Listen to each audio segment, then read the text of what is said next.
Hello everyone. आज हम लोग स्टार्ट कर रहे हैं बाइनोमियल कोएफिशिएंट टाइप 9। ठीक है, एनसीआर और एनपीआर। तो हम लोगों ने इसको देखा था पीएनसी के अंदर। डेफिनेटली अगर तुमने पीएनसी नहीं देखा है तो इसको मत देखना, मैं पहले ही बोल रहा हूँ। मैं मान के चलूंगा कि तुम्हें ऑलरेडी फील है इस चीज़ की कि एनपीआर क्या होता है, एनसीआर क्या होता है। बल्कि इंपॉर्टेंट तो ये है कि एनसीआर क्या होता है, ये इंपॉर्टेंट है। एनपीआर भूल भी गए तो कोई इतनी कोई बड़ी दिक्कत नहीं है। ठीक है, क्योंकि ज़्यादा इंपॉर्टेंट है नहीं ना, ज़्यादा आता है। बस ये तुम फॉर्मेलिटी के लिए करा रहा है क्योंकि सीबीएसई बोर्ड में पूछता रहता है ये सब। सही ना, एनसीआर ही पूछता है वैसे, वो भी ज़्यादातर। खैर, तो हम लोग पहले तो इसको वो देख लें, इसकी नोटेशंस क्या है। जैसे एनसीआर जो है इसको हम ऐसे भी लिख सकते हैं, ठीक है ना। एनसीआर को कैसे लिख सकता हूँ, मैं लिख सकता हूँ एनसीआर, इसको मैं लिख सकता हूँ सी एन कॉमा आर, और मैं इसको लिख सकता हूँ इस तरीके से एन और यहाँ लिख दूंगा आर। सिमिलरली जो एनपीआर है वो भी हम ऐसे लिख सकते हैं पी और एन कॉमा आर। सही है, ये दोनों तरीके इसके एग्जिस्ट करते हैं।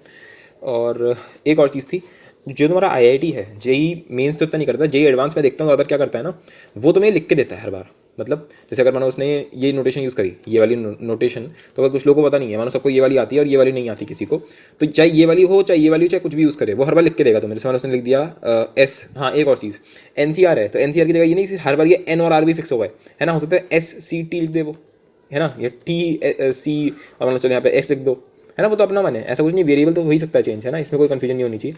तो अगर मैं तुम्हारे सामने लिख दूँ, मान लो एस सी आर, ठीक है, तो जेई वाला क्या करेगा, वो तुम्हें लिख के देगा बकायदा कि बेटा एस सी आर क्या होता है, S factorial divide by R factorial और फिर एस माइनस आर फैक्टोरियल।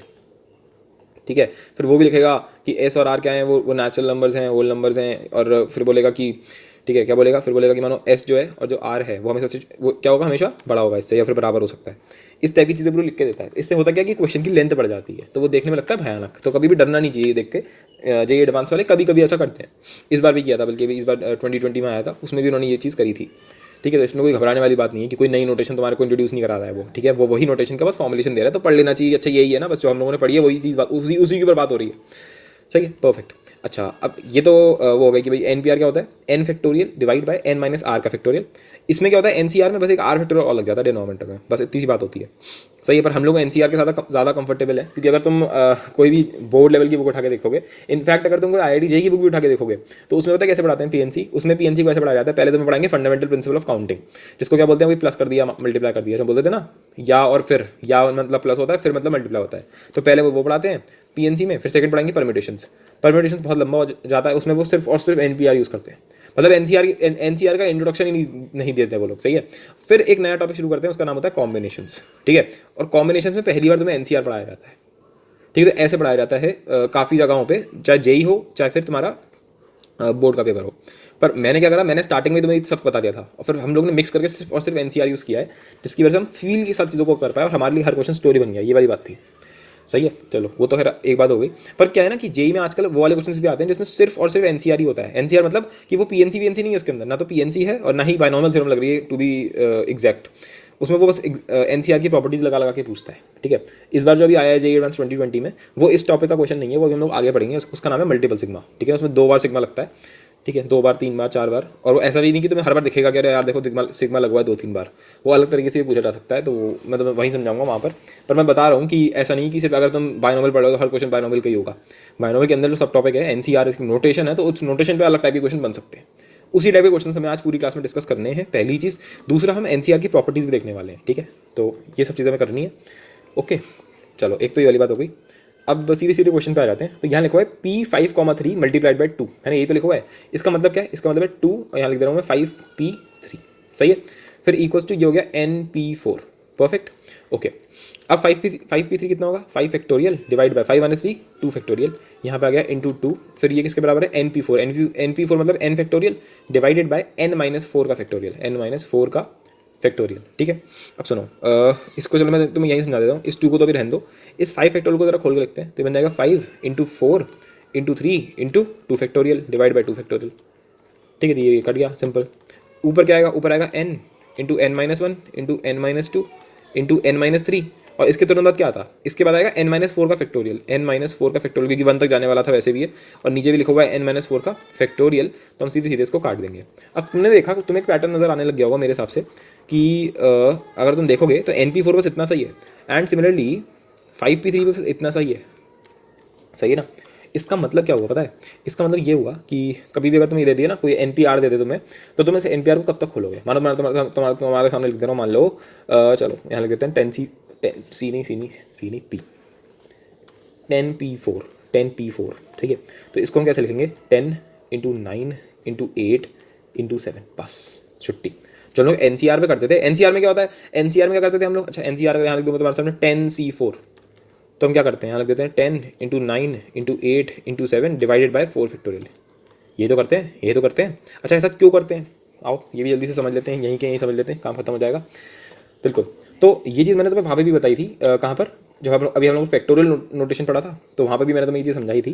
देखो भाई एन फैक्टोरियल है, तो ये कहाँ तक खुलेगा, n into n minus one into n minus two into n minus three, ठीक है। और ऐसे करते करते आखिरी तक बीच में कहीं पे आएगा एन माइनस आर, भाई 1 2 3 ऐसे बीच में कहीं पे आर भी आएगा, इसके बाद क्या आएगा, इसके बाद आर प्लस वन भी आएगा, ठीक है। और आखिरी में क्या आ जाएगा, सिंपल सा बना जाएगा, ऐसे खुलेगा पूरा का पूरा, सही है। और नीचे इसके ठीक नीचे क्या आएगा, इसके ठीक नीचे दे रखा है एन माइनस आर का फैक्टोरियल, यानी कि एन माइनस आर है ना, फिर इसमें एक और कम कर दो n minus r plus one, अरे मतलब समझ गए ना, ये पूरा एक तरीके से यही पूरा का पूरा कॉपी पेस्ट हो गया। तो कॉपी पेस्ट हो गया तो हमने इसको उड़ा दिया पूरा का पूरा, ऐसे ही खत्म कर दिया। भाई जब दोनों सेम टू सेम है तो काट दो इसको। तो अब इसके ठीक पहले वाला क्या होगा भाई, अगर मैं तुमसे बोलता हूँ 5 फैक्टोरियल बताओ, 5 फैक्टोरियल तो क्या होता है, 5 4 3 2 1। अगर मैं तुमसे बोलूँगा 3 के ठीक आगे वाला क्या होगा, तो तुम क्या करोगे, अगर तुम्हें 4 नहीं आता तो तुम क्या बोलोगे, यार सिंपल प्लस वन कर दे, यार सिंपल प्लस वन कर दे। तो यहाँ पर क्या लिखा हुआ है, एन माइनस आर, मुझे यहाँ एक्जैक्टली तो नहीं पता कि भाई अच्छा यहाँ पर एन माइनस वन था, यहाँ 2 था 3 था, तो यहाँ पर क्या होगा, एन माइनस 10 होगा 11 होगा, मुझे नहीं पता। यहाँ पर एन माइनस आर है, मैं कुछ नहीं कर रहा, मैं यहाँ पर सिंपल क्या कर दे रहा हूँ, प्लस वन कर दे रहा हूँ, सही है। तो यहाँ क्या बन जाएगा, एन माइनस आर तो था ही, इसमें तुमने प्लस वन और कर दिया, ठीक है। तो हम क्या बोलते हैं, ये ऐसा लिखा जाएगा कैसे, n into n minus one into n minus two into n minus three, और ऐसे करते करते डॉट बना के छोड़ देते हैं, और यहाँ लिख देते हैं n minus r plus one. अब फिर दिमाग में ना एक और क्वेश्चन आता है कि ये कितने टर्म्स लिखा हुआ है, ठीक है ना। ये जो मैंने लिखा हुआ है ये क्या लिखा हुआ है, ये पहला मतलब ये मैं इतनी देर से निकाल के रहा था, तो अभी जो मैंने निकाला है वो मैं निकाल रहा हूँ NPR। ये जो मैंने निकाला है ये क्या है, ये है NPR। NPR की वैल्यू कितनी होती है, n into n minus one into n minus two, ऐसे खोलते खोलते n minus r plus one. ये कैलकुलेशन बचा लेता है यार तुम्हारी। सोचो तुम एक करोगे फैक्टोरियल फैक्टोरियल करोगे, एक तुम जल्दी से ऐसे कर लोगे, ठीक है। अब तुम सोचोगे यार ये लिखो क्या है, क्या ये क्या चीज़ लिखी हुई, मतलब इसको मैं छोटे मतलब इसको मैं याद कैसे करूँ जल्दी से, मतलब एक सेकंड में समझ जाऊँ इस चीज़ को मैं। तो सुनो, इस n को हम लिखते हैं n माइनस जीरो, सुन लेना, यहाँ लिखा हुआ है n माइनस वन, यहाँ लिखा हुआ है n माइनस टू, यहाँ लिखा हुआ है n माइनस थ्री, और ऐसे करते करते करते करते यहाँ लिखा हुआ है n माइनस, मैंने माइनस कॉमन ले लिया है अब, तो ये बन गया r माइनस वन। अब समझो ये पहला टर्म, ये दूसरा टर्म, ये तीसरा टर्म, ऐसे करते करते r माइनस वन तक। तो यहाँ से लेकर के यहाँ तक ये कितने टर्म्स लिखे हुए हैं, r माइनस वन टर्म्स लिखे हुए हैं, और एक टर्म ये और एक्स्ट्रा है। तो ये टोटल कितने टर्म्स लिखे हुए हैं, ये टोटल कितने टर्म्स लिखे हुए हैं, r टर्म्स लिखे हुए हैं, कितने r टर्म्स। तो मैंने कहा ये इसको ऐसे याद करूंगा ही नहीं, मैं तो इसको ऐसे याद ही नहीं करूंगा। मैं क्या बोलूँगा, अगर NPR है तो n को एक एक कम कर दो। अपनी हिंदी लैंग्वेज में अपन कैसे समझेंगे, अपने दिमाग के अंदर तुम कैसे डालोगे इसको कि n को एक एक कम कर दो r टर्म्स तक, सिंपल। यही हम NCR में बोल देंगे। भाई NPR और NCR में क्या होता है, अगर तुम यहाँ से यहाँ जाना चाह रहे हो तो क्या हुआ है तुम देख सकते हो अपने आप ही।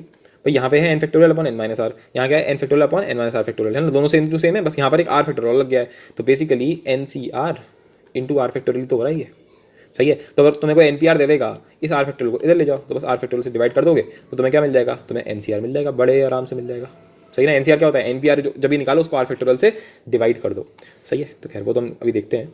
फिलहाल यहाँ पर NPR की डेफिनेशन कितनी आ गई, ये आ गई। फॉर एग्जाम्पल मैं तुम्हारे सामने लिख देता हूँ 10p4, तो 10p4 कितना होगा, यहाँ पे 4 लिखा हुआ है, तो 10 को एक एक कम कर दो, एक एक का मतलब पहले 10 लिखो, फिर एक कम कर दो 9, फिर एक कम कर दो 8, फिर एक कम कर दो 7, फिर एक कम कर दो। अब इसके आगे मत करो, क्यों, तुमने कितने टर्म लिख लिए, 4 लिख दिए, क्योंकि यहाँ पर 4 ही लिखा हुआ है। उसने बोला R टर्म्स लिखने, R जो यहाँ पे लिखा हुआ था, तो यहाँ पे कितने लिखे हुए हैं, 4 टर्म्स, तो इसलिए मैंने 4 टर्म्स लिख दिए।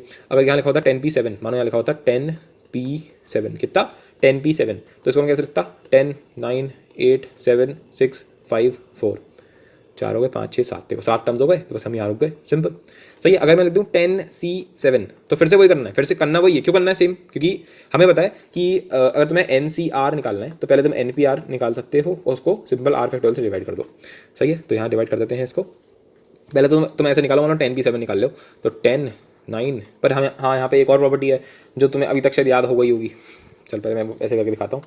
तो यहाँ आ जाएगा क्या, 10 9 8 7 6 5 4, तो मैं पहले गिन लिया 4 5 6 7, हाँ 7 हो गए, फिर इसको डिवाइड कर देंगे किससे, 7 फैक्टोरियल से, तो बस ये 10p7 हो गया, ये 10c7 हो गया, सिंपल। परफेक्ट, आई होप उसमें कोई डाउट वाउट नहीं होगा तुम्हें। अच्छा, लेकिन हम लोगों को ना अभी एनसीआर की अभी हम लोग प्रॉपर्टीज़ पढ़ेंगे, तो वहाँ पे तो मैं बताऊंगा प्रॉपर्टी एनसीआर जो होता है वो बराबर होता है एनसी एन माइनस आर के। सही है, वो हम देखेंगे जब पढ़ेंगे इस चीज़ को। तो उसके साथ साथ हमको वैसे शायद आता भी होगा, है ना, ये पढ़ाई रखा है। तो ये किसके बराबर हो जाएगा, 10c3 के। तो 10c3 क्या होता है, 10c3 होता है 10 into 9 into 8 divide by 3 factorial. तो ये जो चीज़ लिखी हुई है और ये जो चीज़ लिखी हुई है दोनों सेम है। क्यों सेम कैसे हैं, देखना यहाँ पर 7 6 5 4। सही है, तो अगर 7 फैक्टोरियल में से भी तुम 7 काट सकते हो, 6 काट सकते हो, 5 काट सकते हो, 4 काट सकते हो, फिर 3 फैक्टोरियल रह जाएगा। तो सेम ही लिखा हुआ है, सेम चीज़ लिखी हुई है। अभी हम सीखेंगे, टेंशन ना लें आप, ठीक है, टेंशन ना लो हर चीज़ की। चलो अब इस क्वेश्चन को करते हैं और फिर इस चीज़ को अपने आप ही तुम्हें अप्लाई करना आ जाएगा अपने आप ही धीरे धीरे। चलो इसको करके देखते हैं अब। तो यहाँ लिखा हुआ है 2 5 P3 और यहाँ लिखा हुआ था NP4। अब तो मैं डायरेक्ट लिख दूंगा, है ना, 2। अब तो कहाँ तक खोलूंगा, 5 4 3, बस यहीं तो खोलूंगा मैं। क्यों, क्योंकि 3 टर्म्स तक खोलना था। फिर NP4 है तो N, फिर एक कम कर दिया, फिर एक कम कर दिया, कितने टर्म्स होगा, 3 होगा, एक और, इतना हो गया। सही है, परफेक्ट। अब तुम यहाँ पे ना एक और चीज़ नोटिस कर सकते हो, ये चारों क्या है, ये चारों आर कॉन्जिक्यूटिव टर्म्स लिखे हुए हैं।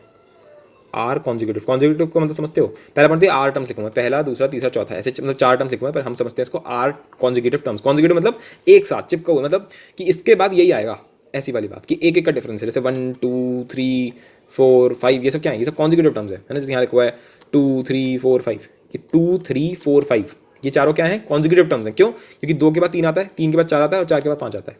अगर मैं तुमसे बोलूँगा 2 फिर 3 फिर मान लो 5 एंड देन 6, तो क्या ये कॉन्जिक्यूटिव है, नहीं। 2 और 3 तो कॉन्जिक्यूटिव है, 5 और 6 भी कॉन्जिक्यूटिव है, पर 3 और 5 कॉन्जिक्यूटिव नहीं है। सही है, तो हमें बताया, मतलब आई होप सो कॉन्जिक्यूटिव तो पता ही होगा जहाँ तक है। तो ये फिलहाल हमारे आर कॉन्जिक्यूटिव टर्म्स लिखा हुआ है। सही है, तो अब आर कॉन्जिक्यूटिव टर्म्स की जब भी इक्वेशन आ जाए उसको सॉल्व करना बहुत ही आसान काम होता है, क्योंकि n minus n into n minus one into n minus three, तुम भी समझ रहे हो मैं भी समझ रहा हूँ। अगर मैं इसको खोलूंगा तो ये कुछ n की पावर 4 बेसिकली बाय क्वाड्रेटिक बन जाएगा, जिसको सॉल्व करने में आफत आ जाएगी, बहुत ज़्यादा हिट एंड ट्रायल हो जाएगा, पागल हो जाएंगे करते करते। तो मैंने एलएचएस पे देखा, एलएचएस में क्या लिखा हुआ है, इसको जरा अरेंज करके लिखते हैं। 2 3 4 5 तो लिखा हुआ है, देखा जाए तो एलएचएस में क्या लिखा हुआ है, 2 3 4 5। क्या ये 4 कॉन्जिक्यूटिव है, क्या ये 4 कॉन्जिक्यूटिव है, क्या ये 4 कॉन्जिक्यूटिव है। कॉन्जिक्यूटिव इक्वेशन का आंसर तो यूनिक ही आने वाला है। तो इसका मतलब क्या हुआ, इसका मतलब क्या हुआ, इसका मतलब ये हो गया कि इधर भी 4 कॉन्जिक्यूटिव है, इधर भी 4 कॉन्जिक्यूटिव है। बस एक यहाँ पर फर्क है, क्या, यहाँ पे n है, फिर n के बाद एक कम हो रहा है। यहाँ पर अगर तुमने n को 2 ले लिया मान लो, तो 2 के बाद 3 तो बढ़ रहा है एक, तो इसको उल्टा करके लिखो। इसको हमने ऐसे लिख लिया 5 इंटू 4 इंटू 3 इंटू 2। अब सही है, अगर तुम n को 5 ले लोगे तो n माइनस वन कितना आएगा, अपने आप ही 4 आएगा। n माइनस टू कितना आएगा, 3 आएगा। 5 माइनस 3 कितना आएगा, 2 आएगा, सिंपल। तो n का आंसर कितना हो गया, 5 हो गया, सिंपल। और अगर तुम्हें बाय क्वाड्रेटिक से करना है भैया तुम करो, सिंपल सी बात है, क्योंकि करना बहुत ही टफ काम है, इतना हिडन ट्रायल हो जाएगा, कुछ कहने की नहीं है।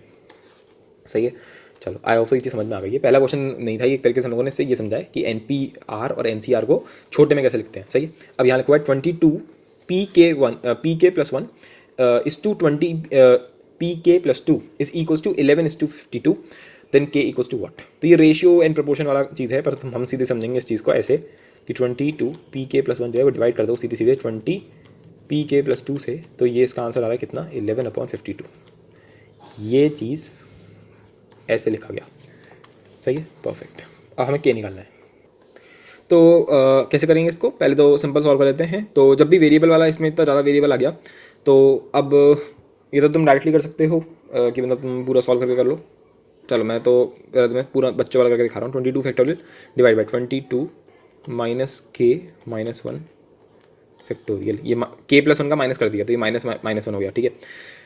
डिवाइडेड बाय 20 फैक्टोरियल एंड फिर से माइनस करेंगे, फिर माइनस करोगे तो क्या है, 20 माइनस के और माइनस 2 है, 20 माइनस के माइनस 2 का फैक्टोरियल, जो बिल्कुल बेसिक चीज़ है जो किसी के दिमाग में आएगी, तो हो जाएगा 11/52। अब सुनो, यहाँ लिखा है 22 फैक्टोरियल। मैंने फैक्टोरियल के टाइम पे बताया था कि सबसे छोटा जो हो उसमें कन्वर्ट कर लो। तो 22 फैक्टोरियल को मैंने क्या लिख लिया, मैंने कुछ ऐसे लिख लिया 22 21 और यहाँ लिखते हैं 20 फैक्टोरियल। तो 20 फैक्टोरियल और 20 फैक्टोरियल कर दिया। सही है जी, बिल्कुल। हाँ जी बिल्कुल। अब ये क्या बन गया, ये मैंने वन हटा दिया इसमें से, तो ये बन गया 21 माइनस के, 21 माइनस के फैक्टोरियल। अच्छा इधर क्या बन गया, इधर तुम देखोगे तो ये बन गया 18, है ना, 20 माइनस 2 18 हो गया ये। तो यहाँ पे आ गया कितना, यहाँ पे आ गया 18 माइनस के फैक्टोरियल। ठीक है, अब हम इसको काटेंगे कैसे और हम कैसे कर सकते हैं इस चीज़ को। तो तुम ऐसे समझो ना इस चीज़ को, जैसे 5 फैक्टोरियल होता है तो क्या आता है, 5 into 4 into 3 into 2 into 1। Basically अगर मैं इधर जाऊँ तो एक -1 हो गया, इधर जाऊँ तो -1 हो गया, इधर जा रहा हूँ तो -1, इधर जा रहा हूँ तो -1, यही तो होता है। तो अगर 21 माइनस के फैक्टोरियल लिखा हुआ है तो शुरुआत तो इसी से होने वाली है 21 माइनस के, फिर एक और कम कर दो, है ना। अगर तुम यहाँ से यहाँ जाने में क्या करना है, हर बार -1 करना है, तो 21 में से एक कम कर दोगे तो कितना आ जाएगा 20 माइनस के, एक और कम कर दो तो कितना आ जाएगा 19 माइनस के, एक और कम कर देगा तो कितना आ जाएगा 18 माइनस के, एंड सो ऑन टिल 1। तो ये सो ऑन टिल 1 को हम क्या लिख सकते हैं डायरेक्टली 18 माइनस के का फैक्टोरियल, 18 माइनस के का फैक्टोरियल। तो जो ऊपर लिखा हुआ है ना 21 माइनस के का फैक्टोरियल और नीचे लिखा हुआ है 18 माइनस के का फैक्टोरियल, तो 18 माइनस के का फैक्टोरियल जो है वो इसको काट देगा। और कैसे काटेगा वो हम समझाते हैं ना इस में। ठीक, यहाँ क्या बन जाएगा, यहाँ बन जाएगा सिंपल सा 21 माइनस के, सही है। फिर क्या बन जाएगा 20 माइनस के, फिर आएगा 19 माइनस के, सही है, फिर आएगा 18 माइनस के का फैक्टोरियल। तो 18 माइनस के का फैक्टोरियल ने इसको काट दिया, तो नेट बचा बचा के जितना भी सब कट पिट गया ये, ठीक है, ये सब हट गया, 18 माइनस के 20 फैक्टोरियल सब हट गया। यहाँ सिंपल बचा भाई सब, क्या बचा मैं बताता हूँ, इसको ऐसे लिखते हैं।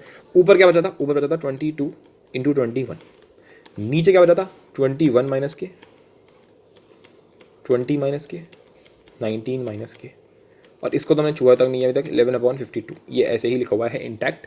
11 ने इसका 2 उड़ा दिया तो ये 2 बन गया, सही है। अब तो बस क्रॉस मल्टीप्लाई करना है, क्रॉस मल्टीप्लाई कर लोगे तो बन जाएगा क्या 20 माइनस के, 20 माइनस के, 19 माइनस के, इसको तो इधर ले गए और इसको इधर ले गए और फिर रिवर्स कर दिया, तो ये क्या बन गया, ये बन गया 52 इंटू 2 इंटू 21।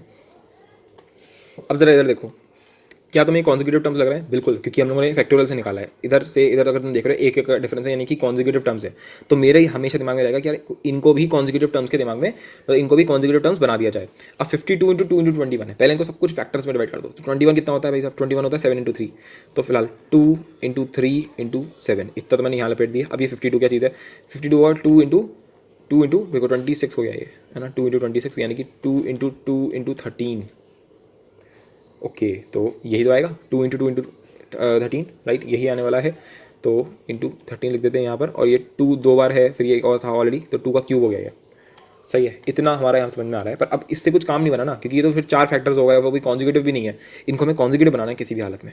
अब कॉन्जिक्यूटिव कैसे बनाएंगे, क्या तुम्हें ये चीज़ समझ में आ रही है कि मैं 13 का तो कुछ भी नहीं कर सकता यार, 13 तो टूटेगा ही नहीं, सही है। तो चलो मैंने पहले 13 को लिख दिया, फिर मेरे दिमाग में आ रहा है कि अगर मैं 13 के साथ कुछ भी नहीं कर सकता, तो 13 के बाद अगर 14 बन जाए, सही है, और उसके बाद अगर 15 बन जाए, या फिर ऐसा भी हो सकता है कि इधर 13 बन जाए 14 बन जाए और मान लो इधर 12 बन जाए, या फिर ऐसा भी हो सकता है कि ऐसा हो जाता है 11 12 और 13 कुछ इस टाइप का बन जाए, क्योंकि 13 का तो मैं कुछ कर नहीं सकता, सही है। लेकिन 11 नहीं बन सकता, क्योंकि 11 अपने आप में प्राइम नंबर है, तो वो हमें दिख भी नहीं कहीं पे, तो 11 वाला तो नहीं बन पाएगा, ठीक है। तो सिर्फ यही 2 पेयर बन सकते हैं, पर ये वाला पेयर भी नहीं बन सकता 13 14 15, क्यों, क्योंकि 15 में क्या दिक्कत है भाई साहब, 5 चाहिए उसके, और 5 कहीं पर भी नहीं है ना। 15 क्या होता है 3 इंटू 5, तो 5 तो कहीं दिख नहीं रहा है, तो मुझे लग रहा है बस यही वाला बन सकता है, मुझे ऐसा लग रहा है। और भी कुछ बन सकता है, और क्या बन सकता है भाई, 13 इंटू 2 कर लो, 13 इंटू 2 कितना होता है 26, ऐसा भी कुछ बन सकता है। पर फिर भी अपनी गट फीलिंग लेकर चलते हैं, 13 बनाने की कोशिश करी जाए। तो यहाँ पे 13 बन रहा है, हमारे दिमाग में चल रहा है ये वाला पेयर 13 12 और 14 वाला, तो 14 तो बन सकता है बड़े आराम से। 14 क्या है 7 इंटू 2, तो एक तो 14 बन रहा है बड़े आराम से, सही है। एक हमारा यहाँ पे 13 खत्म हो गया, 7 खत्म हो गया, और यहाँ पे 2 का स्क्वायर रह गया सिर्फ और सिर्फ, सही है, कि मैंने यहाँ लिख दिया ऑलरेडी। अब 2 का स्क्वायर कितना होता है 4, 4 इंटू 3 कितना होता है 12, लो हो गया काम, 12 13 14 ये बन गया, सही है, खत्म बात, 12 13 14। अब ये कॉन्जिक्यूटिव टर्म्स हैं। अब देखो तुम मुझे बताओ इन तीनों में से सबसे छोटा टर्म कौन सा है, इन तीनों में से सबसे छोटा टर्म कौन सा है, ये वाला, बिल्कुल, क्योंकि के हमेशा पॉजिटिव रहने वाला है और 19 सबसे छोटा है, तो 19 माइनस के सबसे छोटा है, और इधर सबसे छोटा कौन सा है 12, यानी कि 19 माइनस के को क्या होना पड़ेगा 12 होना पड़ेगा। और अगर 19 माइनस के जो है वो 12 हो गया, तो तुम समझ सकते हो कि इसके बाद क्या हुआ है सिंपल सा +1, तो इधर भी क्या हो गया 13, फिर इधर से इधर जाने में क्या हो गया सिंपल सा +1, तो 13 का क्या हो गया 14, तो 19 माइनस के को क्या होना पड़ेगा 12, यानी कि के को क्या होना पड़ेगा 7, and that is the final answer of this simple सा क्वेश्चन। ये वाला देखो जरा प्रूव करना है कि पी एन कॉमा आर जो है वो इसके बराबर है, तो सिंपल सा करते हैं। यहाँ पर एन दे रखा है और बोला है कि n minus one P r minus one, तो ये कितना हो जाएगा n into n minus one का फैक्टोरियल, ठीक है। फिर यहाँ पर नीचे क्या आ जाएगा एन माइनस वन दे रखा, फिर माइनस करना पड़ेगा आर माइनस वन को और इस पूरे का फैक्टोरियल। तो ऊपर एक मिनट, ये बन रहा है एन माइनस वन का फैक्टोरियल और यहाँ दे रखा है एन डिवाइडेड बाय नीचे क्या लग गया, ये -1 है, यहाँ +1 है, तो ये -1 और ये खत्म हो गया, यहाँ सिंपल सा बन गया n माइनस आर का फैक्टोरियल। ऊपर तुम देख पा रहे हो n into n minus one है, यानी कि ऊपर क्या बन गया, ऊपर बन गया n फैक्टोरियल, तो ये बन गया n फैक्टोरियल, और यही हम क्या हमारा क्या होता है एन पी आर, और वही हमें यहाँ पे प्रूव करना था, ठीक है। अच्छा मैंने यहाँ पे सिग्मा वाला कोई क्वेश्चन नहीं लिया, एक मिनट, एक क्वेश्चन मैं तुम्हें बताता हूँ। Sigma r P n P r है और दे रखा है यहाँ पर आर जो है वो ठीक है ना। आर जो हो गया वो हो गया हमारा 1 से n तक। तो तुम्हें याद आ रहा होगा मैंने कराया भी था sigma r into r factorial, ये मैंने तो उस टाइम पे भी तुम्हें एग्जाम्पल दिया था, तो वही हमें यहाँ पे मैनिपुलेशन यूज़ करनी है। उस टाइम पे हम लोगों ने क्या यूज़ किया था, सिंपल ये यूज़ किया था सिग्मा आर इक्वल्स टू 1 से n है, इसको हमने लिख दिया था आर प्लस 1 माइनस 1। सही है, यहाँ पर आ जाएगा क्या फिर से एन पी आर। ठीक है, अब इसको मल्टीप्लाई कर दो तो ये बन गया r plus 1 into n P r. सही है, फिर इधर क्या आएगा, इधर आ जाएगा सिंपल सा एन पी आर। सही है, और ये हो रहा है मेरा सिग्मा के अंदर, ये सब मेरा सिग्मा के अंदर चल रहा है। अब लग रहा है कि यार अब क्या करें, तो फंस गए, कुछ कर नहीं पा रहे हैं, और यहाँ पे वो भी नहीं बन पा रहा है, क्या कहते हैं उसको, जो टर्म होता है ना वो टी आर प्लस 1 वाला, है ना, कि T R plus 1 minus T R वाला, कि हम अपना वी एन मेथड लगा दें, तो वो एक्चुअली में बन रहा है। अब मैं दिखाता हूँ कैसे बन रहा है। सही है, वो बड़ी इंटरेस्टिंग चीज़ है। यहाँ लिखा है एन पी आर। अच्छा एक मिनट, मैंने यहाँ पे क्वेश्चन गड़बड़ कर दिया, मैं तुम्हें एग्जैक्ट क्वेश्चन एक बार लिख के दिखाता हूँ, कहाँ गया मेरा क्वेश्चन। पहले मैं ढूंढता हूँ या लिखता हूँ कहीं पे, कहाँ लिखूँ मैं, 18th क्वेश्चन मान लेते हैं इसको। तो 18th क्वेश्चन कहाँ लिखा है, चलिए लिखते छोड़ो, 18th क्वेश्चन है ना। 18th क्वेश्चन जो है वो कुछ ऐसा लगेगा देखने में कि prove that 1p1 plus 2p2 plus 3p3, यहाँ पे एक 3 भी लिखा है, 3 इंटू और यहाँ लिखा है 2 into 2p2, similarly 4 into 4p4 and so on till n तो ये किसके बराबर है, बोला कि ये बराबर आएगा n plus 1 p n plus 1 minus 1 के। ये तुम्हें प्रूव करना है। सही है, तो इसका सॉल्यूशन मैं तुम्हें बता देता हूँ जल्दी से, बहुत ही सिंपल सा क्वेश्चन है। पहले तो तुम इसका जनरल टर्म समझो, यहाँ लिखा हुआ है 1 इंटू 1p1, यहाँ लिखा है 2 इंटू 2p2। बेसिकली अगर जनरल फॉर्म देखी जाए तो r अगर यहाँ पर है तो यहाँ होगा आर पी आर, सिंपल। तो यहाँ आ गया सिग्मा आर इक्वल्स टू 1 से लेकर के n तक। ये जो LHS लिखा हुआ है उसको मैंने इतने छोटे में लिख दिया यहाँ पर। सही है, अब मैंने वही मैनिपुलेशन यूज़ करी, यहाँ बन गया आर इक्वल्स टू 1 से लेकर के n तक। सही है, और वही आर प्लस 1 माइनस 1 वाली मैनिपुलेशन यूज़ करी, तो यहाँ बन गया r plus 1 P r minus में यहाँ क्या आ रहा है, यहाँ आ रहा है आर सुनना है, यहाँ तो सिंपल एन पी आर, सीधे आर पी आर आ जाएगा, तो आर पी आर। सही है, अब तुम्हें पता होना चाहिए कि आर पी आर क्या होता है, तो तुम अपने आप समझ जाओगे आर पी आर क्या चीज़ है।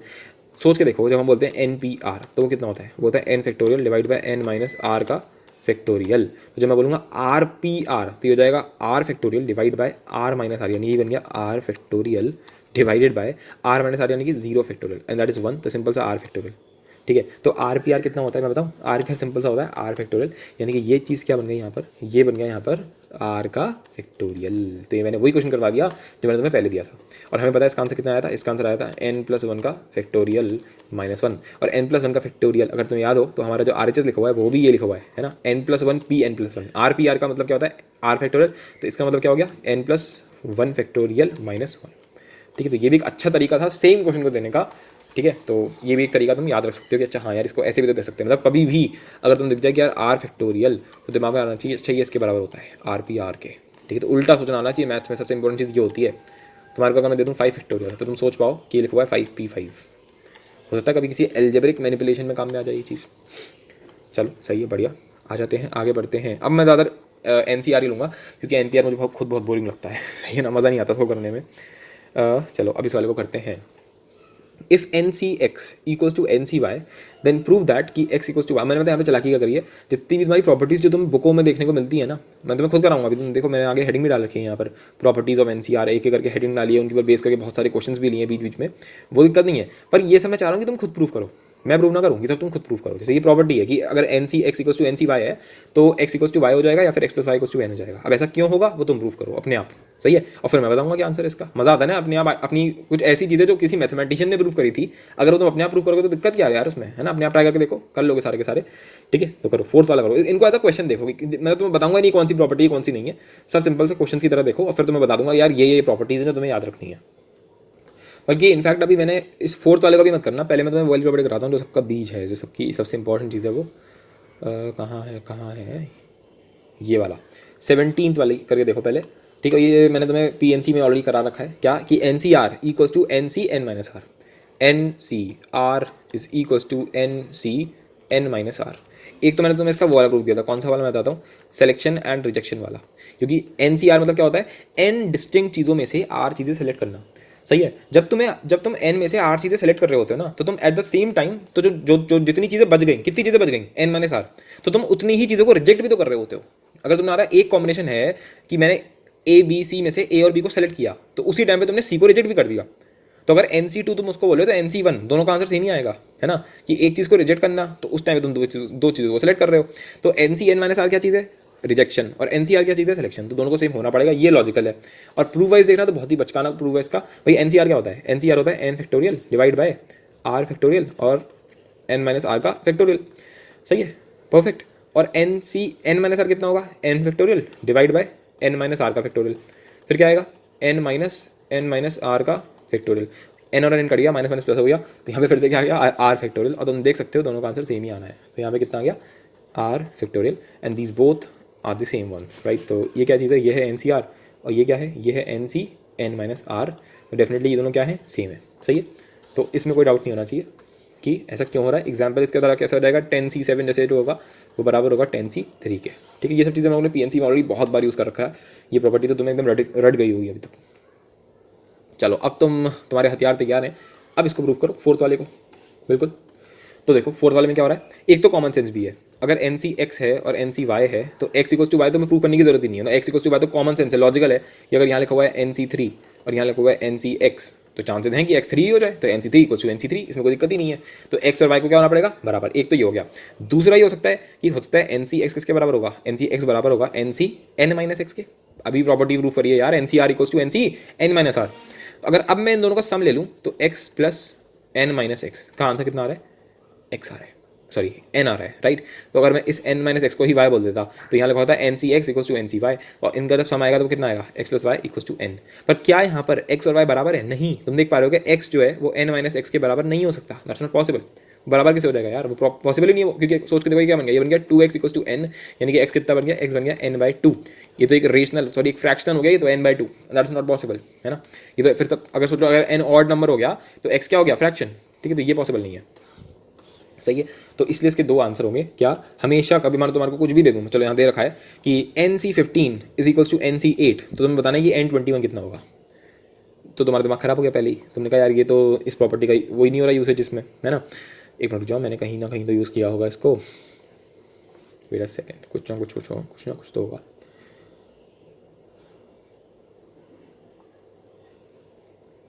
वाह, कोई क्वेश्चन ही नहीं लिया गया इसके ऊपर, चलो ये वाला है, ये वाला, हाँ जी ये वाला करते हैं। तो हमारे को दे रखा है 10CX equals to 10CX plus 4। अब इसकी दो बातें हो सकती हैं, या तो x जो है x प्लस 4 के बराबर हो जाए, या फिर क्या हो सकता है कि x प्लस 4 जो है किसके बराबर हो जाए, डिग्री की। डिग्री कौन सी है, डिग्री हमारे पास दे रखी है 10, तो 10 आ गया यहाँ पर, डिग्री नहीं मतलब n, सही है। तो x equals to x plus 4 यानी कि x और x कट गया, यानी कि 0 इक्वल्स टू 4, क्या ये पॉसिबल है, बिल्कुल भी पॉसिबल नहीं है। तो ये वाला केस हमारा क्या हो गया, कैंसिल हो गया, सही है, यानी कि सिर्फ ये वाला बचा, तो कितना हो गया 2x प्लस 4 इक्वल्स टू 10, यानी कि x कितना आ गया, इसको ले जाओ 6 हो गया, तो 6/2 3, तो x की वैल्यू कितनी आ गई 3, सही है। तो ये ऐसे ही हमारा यहाँ पे एप्लीकेशन हो गया यहाँ पर इस चीज़ का। चलो अब ऊपर वाले क्वेश्चन पे आ जाते हैं, कहाँ गया वाला, फिफ्थ वाला, NC15 इक्वल्स टू NC8, ये दे रखा है मेरे को, और बोला कि N21 निकाल, NC21, तो NC21 क्या, तुम सीधे सीधे बस n निकाल दो, फिर NC21 तो अपने आप ही निकल जाएगा। और अब ये n निकालूं कैसे मैं, है ना, ये भी तो बात है कि n निकालें कैसे, ये वाली बात, ये कैसे करेंगे हम लोग। तो इसमें हम ऐसे समझ सकते हैं इस चीज़ को कि क्योंकि ये बराबर आ रहा है, जैसे NC15 और NC8 बराबर है, तो क्या तुम ये सोच पा रहे हो, जैसे हम बोलते हैं कि NCR जो होता है सिर्फ और सिर्फ वो बराबर होता है NCN-R के, और यहाँ पर ये एक लौता केस है जहाँ पे R और N-R डिफरेंट है। तो तुम देख सकते हो यहाँ पर 15 और 8 डिफरेंट है और N और N सेम है, तो ये सिर्फ और सिर्फ तब पॉसिबल है अगर ये वाली बात सच हो रही होगी। तो सोच के देखो कितना कर रहा लॉजिक है ये, क्योंकि 15 और 8 डिफरेंट है, तो इसलिए NCR इक्वल्स टू NCN-R। तो इसका मतलब क्या होता है, हम क्या बोलते हैं इसमें, क्या होता है जब भी हम ऐसे बोलते हैं कि यार NCX इक्वल्स टू NCY हो रहा है और x और y डिफरेंट है, दैट सिंपली मीन्स व्हाट, कि x प्लस y का मतलब क्या होगा n। तो यहाँ पर मैं उल्टा लगा रहा हूँ कि 15 प्लस 8 कितना होगा, n होगा, तो इसका आंसर कितना आ गया, 15 प्लस 8 कितना हो गया, n, and that is what, 15 plus 8 कितना हो गया 23, तो n की वैल्यू कितनी आ गई 23 आ गई n की वैल्यू। और फिर हमसे पूछा गया कि 23C21 निकालो, तो वो निकालना तो आसान काम है, कितना हो गया 23C, इसका माइनस कर लो, तो यहाँ पे आ गया 23C2, जिसकी वजह से आंसर कितना आ गया 23 इंटू 22 डिवाइड बाय 2 फैक्टोरियल, है ना, अभी भी डिस्कस किया ये चीज़। तो इसने इसको उड़ा दिया, 11 आ गया, तो 23 इंटू 11 कितना होगा, 2 लिख दिया, 3 लिख दिया, दोनों को प्लस कर दिया, 253 था आंसर। चलो बढ़िया।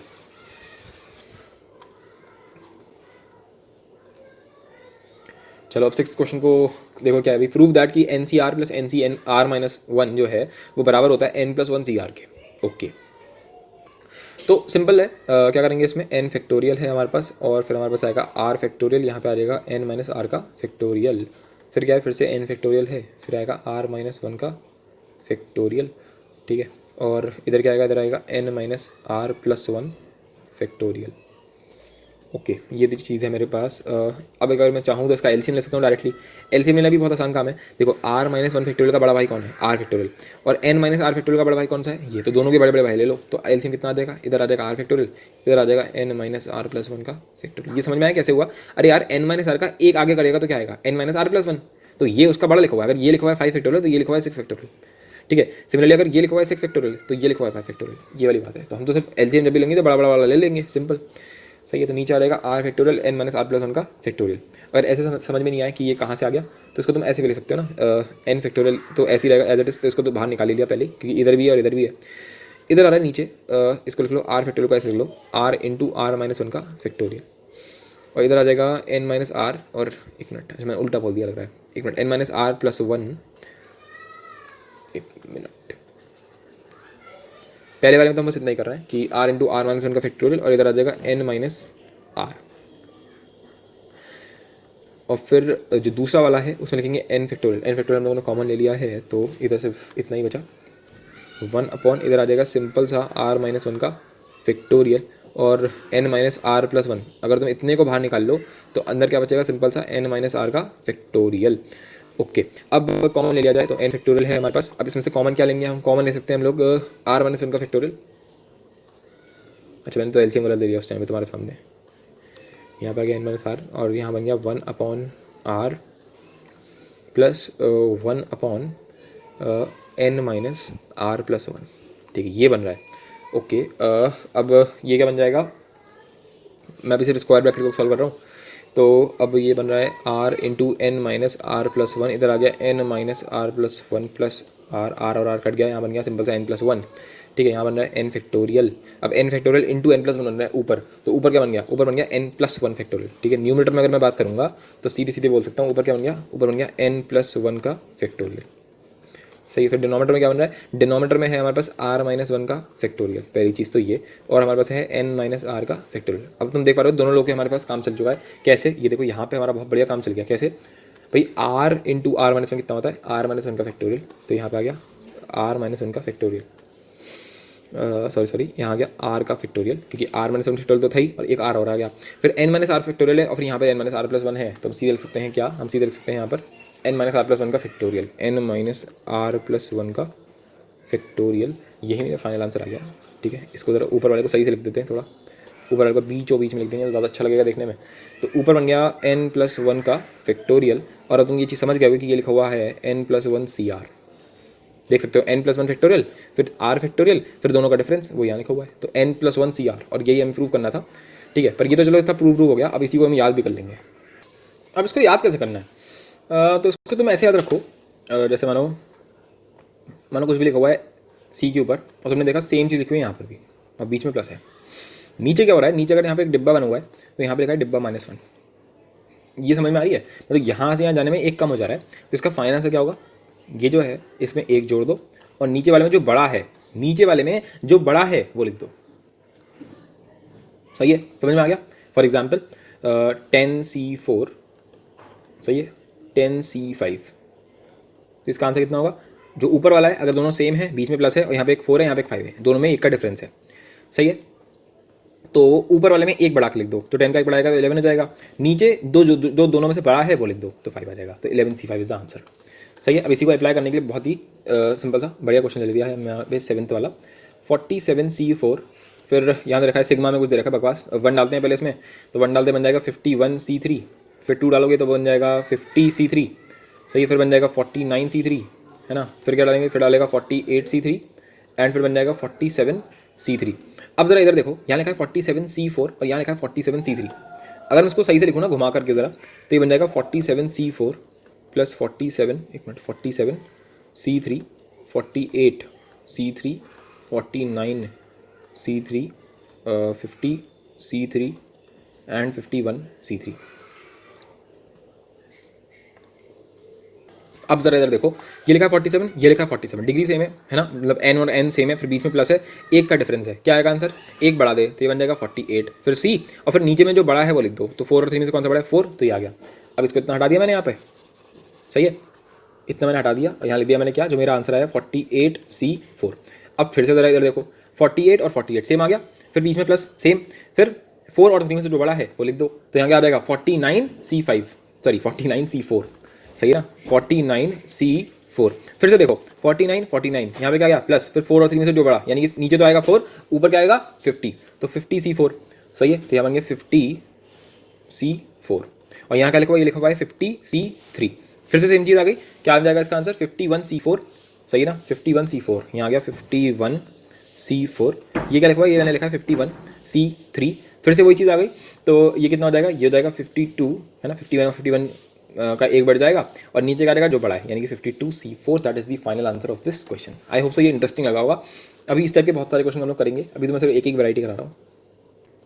अब जरा ये वाला देखो, एनसीआर जो होता है ना, ये बड़ी इंटरेस्टिंग चीज लगती है, ऐसी पहले समझते हैं इस चीज़ को। जैसे एनसीआर दे रखा है, तो मानो यहाँ पे दे रखा है 10C3, तो इस 10 का एक निकाल लो, 3 का एक निकाल लो, तो ये बन जाएगा 10 डिवाइडेड बाय 3, और यहाँ आ जाएगा 9C2।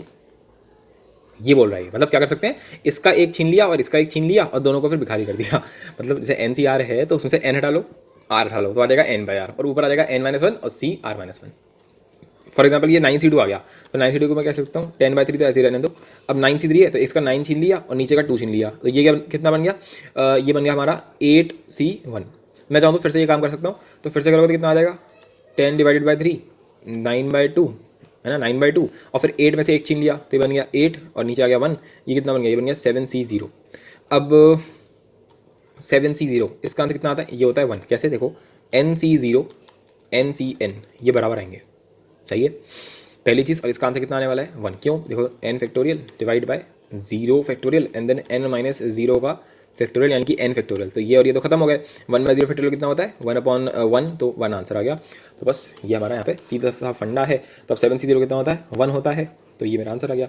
और तुम डायरेक्टली भी ये करते, अगर तुम बोलते 10C3 तो तुम क्या करते, तुम बोलते 10 9 8 डिवाइड बाय 3 फैक्टोरियल, तो चाहे ऐसे कर लो चाहे ऐसे कर लो, देखो सेम ही आ रहा है, 10 9 8 डिवाइड बाय 3 फैक्टोरियल, सही है। तो ये बोल रही है प्रॉपर्टी चिल्ला चिल्ला के, बहुत ही सिंपल सी प्रॉपर्टी है, क्या कि n और r को बाहर निकाल लो और दोनों को एक कम कर दो। अब ऐसा क्यों हो रहा है, तो ये भी बहुत सिंपल है, n factorial divide bye r factorial, और यहाँ पे कितना आएगा n माइनस r का फैक्टोरियल, तो इस n को बाहर निकाल लो तो ये बन गया n-1 का फैक्टोरियल, फिर सिमिलरली इस r में से एक बाहर निकाल लो तो ये बन गया r-1 का फैक्टोरियल, और यहाँ पे आ गया n-r का फैक्टोरियल, ठीक है। अब ये बन गया n/r, तो यहाँ तो मैंने लिख दिया n डिवाइडेड बाय r, तो अलग हो गया। यहाँ बन गया n-1 का फैक्टोरियल, और एक ये मेरा आ गया r-1 का फैक्टोरियल, और ये जो n-r है इसमें एक जगह तो 1 जोड़ दो, एक जगह घटा दो, तो ये बन गया n-1 माइनस r-1 का फैक्टोरियल। तुम देख सकते हो दोनों सेम ही आएंगे, तो ये बन गया n डिवाइडेड बाय r, किसके बराबर आ गया, n-1 CR-1, ठीक है। तो हम n और r को बाहर निकाल सकते हैं, तो ये भी एक इंटरेस्टिंग सी चीज़ थी। चलो अब आ जाते हैं इस वाले पे, तो उसको सिंपल खोल के लिख देते हैं इस वाले को, NCR/n+1 CR इस टाइप से दे रखा है, तो हम लिख देते हैं इसको n factorial divide bye r factorial, फिर यहाँ पे आ जाएगा क्या, सिंपल सा n-r फैक्टोरियल। बल्कि इनफैक्ट मेरे पास एक आइडिया है, हम डायरेक्टली इसको ऐसे लिख सकते हैं ना, हमें तो आता है ये चीज़, तो n into n-1 into n-2, ऐसे करते करते कहाँ तक जाता है ये n-r+1 तक जाएगा, सही है। नीचे क्या आएगा, नीचे हमारे पास है n+1, तो ये शुरुआत होगी इसकी n+1 से, ठीक है। और जो यहाँ पे नीचे आता है ना, ये ऐसे करके r फैक्टोरियल भी तो आएगा। अच्छा जी, तो n+1 फिर आएगा n, फिर आएगा n-1, फिर आएगा n-2, क्योंकि शुरुआत इस बार n+1 से हुई है तो एक कम कम रहेगा वहाँ पे, सही है। और आखिरी में यहाँ क्या आएगा, यहाँ पे आएगा n-r+, तो ये बन जाएगा यहाँ पर 2। अब तुम देख पा रहे हो कि इसके तुरंत बाद ये आएगा n-r+2, तो यहाँ से लेकर के यहाँ तक और ये यहाँ से लेकर के यहाँ तक ये सब कट जाएगा, ये कट के तो क्या बच गया n-r+1 अपॉन n+1, यहाँ पर एक +1 होगा। पर ये तुम्हें याद नहीं करना है, जो तुम्हें याद करनी है वो प्रॉपर्टी दूसरी है, ठीक है। तो वो प्रॉपर्टी तुम्हें मैं बताता हूँ, वो अलग चीज़ है, वो तुम्हें जो याद करना है वो है, तो NCR यहाँ लिख दिया मैंने, लिख दिया, फिर लिख दिया NCR और अपॉन NCR-1, ये तुम्हें याद रखना है, ठीक है। तो इसका आंसर कितना है ये तुम्हें याद करने की जरूरत नहीं है, तुम इस वाले को याद रखना। तो ये कितना हो गया, ये हो गया n factorial upon r factorial, यहाँ पे आ गया n-r का फैक्टोरियल, सही है, ओके। नीचे क्या आ गया, नीचे आ गया n फैक्टोरियल, फिर r-1 का फैक्टोरियल, फिर n-r+1 यानी कि n-r+1 फैक्टोरियल, तो आर माइनस वन फैक्टोरियल ने इसका फैक्टोरियल उड़ा दिया। ये समझ में आई लैंग्वेज मेरी, क्योंकि आर फैक्टोरियल कितना होता है, r into r minus one का फैक्टोरियल। तो आर माइनस वन फैक्टोरियल कर दिया, सिंपल आर बचा। सही है। और फिर ये और ये खत्म हो गया। सही। फिर एन माइनस आर फैक्टोरियल ने इसका फैक्टोरियल उड़ा दिया, क्योंकि यहाँ पे n minus r plus one इससे एक बड़ा है। तो ये कितना बन गया, n minus r plus one ऊपर आ गया, तो यहाँ बन गया n minus r plus one, और ये जो आर था ये नीचे चला गया। तो ये मेरा फाइनल आंसर आ गया। ये तो मैं याद रखना है एज अ प्रॉपर्टी। ठीक है, क्या कैसे याद रखना है इस चीज़ को? इसको कैसे याद रखना है कि अगर ऊपर लिखा हुआ है और नीचे भी सेम चीज़ लिखी हुई है, एन सी, एक तो ऊपर लिखा हुआ है आर और नीचे लिखा हुआ है उसका एक कम। सही है। इसका आंसर कितना आएगा, n minus r plus one upon r. ये सबसे टफ होता है, मैंने देखा लोगों को याद नहीं हो पाता ये, फिर भी चलो याद हो जाएगा, ऐसी कोई दिक्कत नहीं है। अब इधर देखते हैं 12, 13, 14, 14 वाला तो बहुत ही बचकाना क्वेश्चन है, क्योंकि 2n बोला है उसने, यानी कि 2n का factorial divided by n factorial, and then 2n minus n कितना होगा, फिर से n फैक्टोरियल, तो फिर से आ जाएगा n फैक्टोरियल। अब 2n का फैक्टोरियल मैं ऑलरेडी निकाल चुका हूँ। क्या आया था वो, याद है, product of odd numbers into product of even numbers, previous वाला लेक्चर में देखा था। तो प्रोडक्ट ऑफ ऑड नंबर क्या होगा, 1 इंटू 3 इंटू 5 डॉट डॉट करते हुए 2n माइनस वन तक। फिर प्रोडक्ट ऑफ इवन नंबर कितना आया था, 2 की power n into n factorial, है ना। मैंने डायरेक्टली लिख दिया, तो हम पूरा कर सकते हो जैसा उन्होंने पिछली क्लास में किया था। तो n फैक्टोरियल और n फैक्टोरियल कर लिया और आंसर तुम्हारे पास यही आ गया, तो प्रूव हो गया, सिंपल। सही है। चलो ये तो चलो हो गया। अब ये कुछ बोरिंग से क्वेश्चन देखे हैं, 12, 13 और 15वां क्वेश्चन, एंड 16th भी ऐसी कुछ वही याद सा लग रहा है देखने में। करो भैया सॉल्व। ये तो सिंपल था काफ़ी। NPR 720 है, NCR 120 है, तो आर पूछा है। मैंने तुम्हें पहले बताया था कि NPR जो होता है वो क्या होता है, NCR into r factorial, right. यानी कि 720 is equals to 120 into r factorial. अच्छा जी, जिसको पता है उसको पता है कि 720 कितना होता है, 6 फैक्टोरियल होता है, और 120 कितना होता है, 5 फैक्टोरियल होता है इंटू आर फैक्टोरियल। ठीक है। तो अब ये करेंगे कैसे इस चीज़ को, ये तो सिर्फ तब पॉसिबल हो पाएगा ना कि 5 फैक्टोरियल में अगर मैं 6 को मल्टीप्लाई कर दूँ, अगर मैं 5 फैक्टोरियल इंटू 6 कर दूंगा तब आता है 6 फैक्टोरियल। यानी कि आर फैक्टोरियल को क्या होना पड़ेगा, 6 के बराबर। अब आर फैक्टोरियल जो है वो 6 के बराबर है, यानी कि आर क्या हो जाएगा, 3, क्योंकि 3 फैक्टोरियल कितना होता है, 6 होता है। ठीक है, तो बस ये आंसर हो गया इसका। क्या हो गया आंसर, आर इक्वल्स टू 3। अब यहाँ पे दे रखा है 2nc3 इज टू nc3, यानी कि 2nc3 डिवाइड बाय nc3, ये बराबर दे रखा है 11:1, यानी कि 11 डिवाइड बाय 1, तो वो सेम आती है। तो इसको सॉल्व करना है, तो करो सॉल्व। वाहियात अच्छा लग रहा है देखने में मुझे, वाहियात राइट टर्म है इस चीज़ को यूज़ करने का, क्योंकि लिटरली बोरिंग है काफ़ी। चलो खैर, तो कॉन्जिक्यूटिव टर्म्स ये होंगे 2n माइनस वन, पहले तो 2n लिख देते हैं, 2n माइनस वन, फिर 2n माइनस टू, फिर नीचे आएगा 3 फैक्टोरियल। सही है। फिर इसमें क्या आएगा, इसमें आएगा n into n minus one into n minus two, और फिर से आएगा 3 फैक्टोरियल। 3 फैक्टोरियल और 3 फैक्टोरियल कट जाएगा, यहाँ पे है 11। ठीक है, पर अब ये कुछ गड़बड़ लग रही है इसमें, क्योंकि सॉल्व करने में आसानी नहीं हो रही है इसमें। तो तुम यहाँ पे देखोगे ना, तो 2 के चक्कर में तुम्हें लग रहा होगा, पर ये 2 यहाँ से कॉमन आ जाएगा। तो ये जैसे यहाँ से 2 कॉमन आ गया, तो यहाँ तो बन गया 4n into n minus one, तो n माइनस वन और n जो है वो यहाँ से कट गया। तो ऊपर क्या बच गया, ऊपर बच गया 4 into 2n minus one divide by n minus two equals to 11। अब इसको सिंपल सा सॉल्व कर लेंगे। अब तो ये सिंपल सी लीनियर बन गई है ना, 8n minus four equals to 11n minus 22। तो हमारा n कितना आ गया, हमारा n यहाँ पर आ जाएगा, इधर गया 3n हो गया, इधर आएगा ये हो जाएगा 18, तो 6 आ गया। सही है, बस ये आंसर है इसका 6। ये मुझे इसलिए करानी पड़ी क्योंकि जेई मेंस पूछता है यार, मैं क्या करूँ बताओ तुम। कोई चारा नहीं है इससे बचने का, ये बोरिंग है, मुझे पता है, मुझे भी बहुत बोरिंग लग रहा है। मुझे बोरिंग चीज़ें पढ़ाना, मेरे को कोई इंटरेस्ट नहीं आता उसमें। ठीक है, ये मैथ का वो पोर्शन है जो कसम से कहीं काम में नहीं आता, बस पता नहीं सीबीएसई वाले क्यों पूछते हैं सब नॉटिंग, क्योंकि और जेई मेंस भी पूछता है। तो वो हमारा फेट है कि इतना इंटरेस्टिंग चैप्टर में मेरे को तो लिटरली रोना आ जाता है जब बाइनोमियल थ्योरम इतना गजब का चैप्टर है और जेई मेंस ऐसी हरकतें करता है, तो बहुत गुस्सा आती है। खासकर सीबीएसई बोर्ड वालों को भी तो बहुत भी ज़्यादा लगता है कि क्या यार तुम इतना इंटरेस्टिंग चैप्टर था, तुमने उसकी रेट पीट दी। खैर जो भी है, यहाँ लिखा है n+2c8, तो n+2c8 upon n minus to p4 है, इक्वल्स टू दे रखा है 57/16, और पूछा n बता।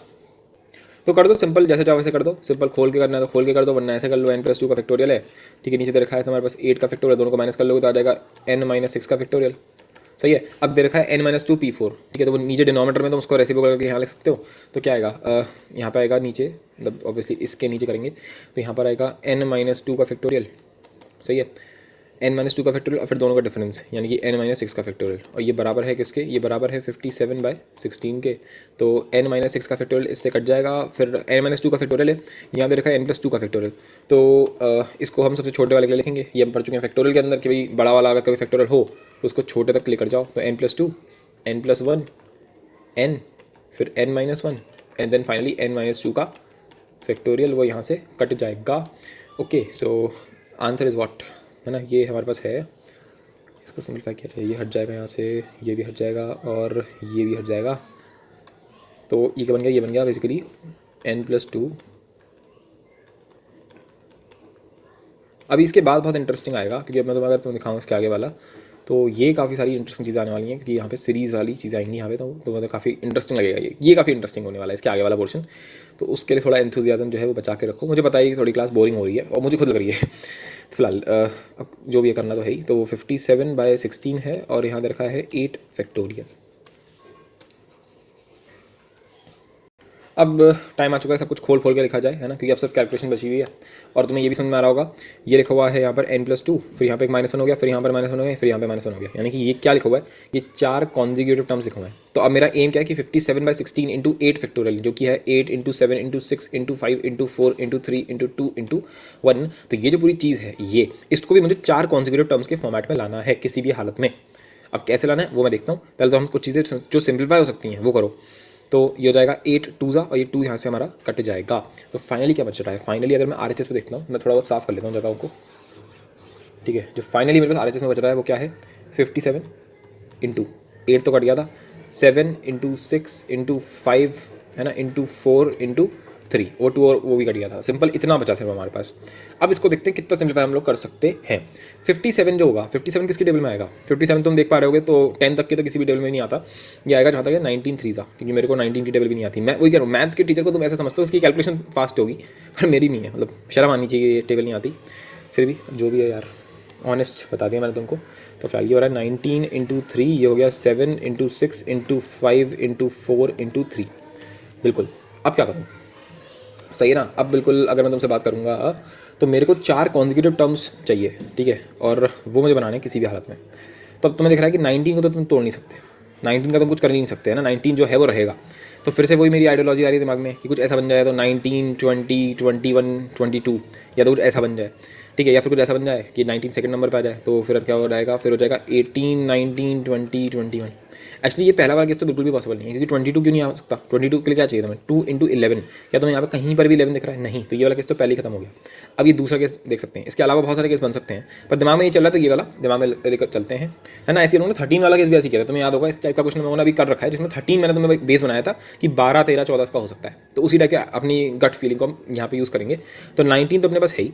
इसके बाद तुम मेरे मन में आ रहा है कि इधर आ सकता है 18, इधर हो सकता है 20, इधर हो सकता है 21। तो बना के देखते हैं, क्या मेरे को 18 मिल रहा है, क्या 19 तो मेरे को मिल गया, 18 मिल रहा है क्या, हाँ मिल रहा है, 3 इंटू 6 दैट इज द 18, है ना। तो ये 3 और 6 भी हमारे यहाँ पे इन्वॉल्व हो गए, 19 ये आ गया, सही है। अब 20 के लिए क्या चाहिए तुम्हें, 20 के लिए तुम्हें चाहिए 4 इंटू 5, ये रहा 4 इंटू 5, तो ये हमारे 20 आ गया यहाँ पर, ठीक है। अब बचा 21 कितना होता है, 7 इंटू 3, ये रहा 7 इंटू 3, तो 21 भी आ गया। तो ये मेरा फाइनल आंसर हो गया 18 90 20 21। मतलब फाइनल आंसर नहीं, इसको मैं ऐसे लिखेंगे ना, क्या सबसे बड़ा वाला सकते हैं 21 20 19 एंड 18। ये किसके बराबर था, ये बराबर था इसके n+2, है ना, फिर था n+1, फिर था n एंड फिर था n-1, जो कि कॉन्जिक्यूटिव टर्म्स है। यानी कि n+2 किसके बराबर हो गया, 21 के, और अगर एक कम कर दोगे तो n+1 तो किसके बराबर हो गया, 20 के, एंड सो ऑन। तो n किसके बराबर हो गया, 19 के। तो बस यही मेरा आंसर है, n = 19, that is the final answer. Okay, अब जरा ये वाला देखते हैं। उसने मुझसे बोला कि NPR = NPR+1, यानी कि n factorial equals to n-r का फैक्टोरियल। ये बराबर दे रखा है मेरे को n factorial divided bye r+1 है। तो यहाँ पे r+1 दोनों का माइनस होगा, तो यहाँ पे आएगा r-1 इस टाइप से, इसका फैक्टोरियल ये दे रखा है। ये मेरे को पहली कंडीशन दे रखी है। फिर ये जो दे रखा है इसका क्या मतलब है, इसका मतलब हो गया कि n फैक्टोरियल, फिर आ गया यहाँ पे r फैक्टोरियल, और यहाँ पे आ गया n-r का फैक्टोरियल, जो कि बराबर है n फैक्टोरियल r-1 का फैक्टोरियल एंड n-r+1 फैक्टोरियल। और तुम्हें इसकी इन दोनों की हेल्प से तुम्हें n निकालना है और r निकालना है।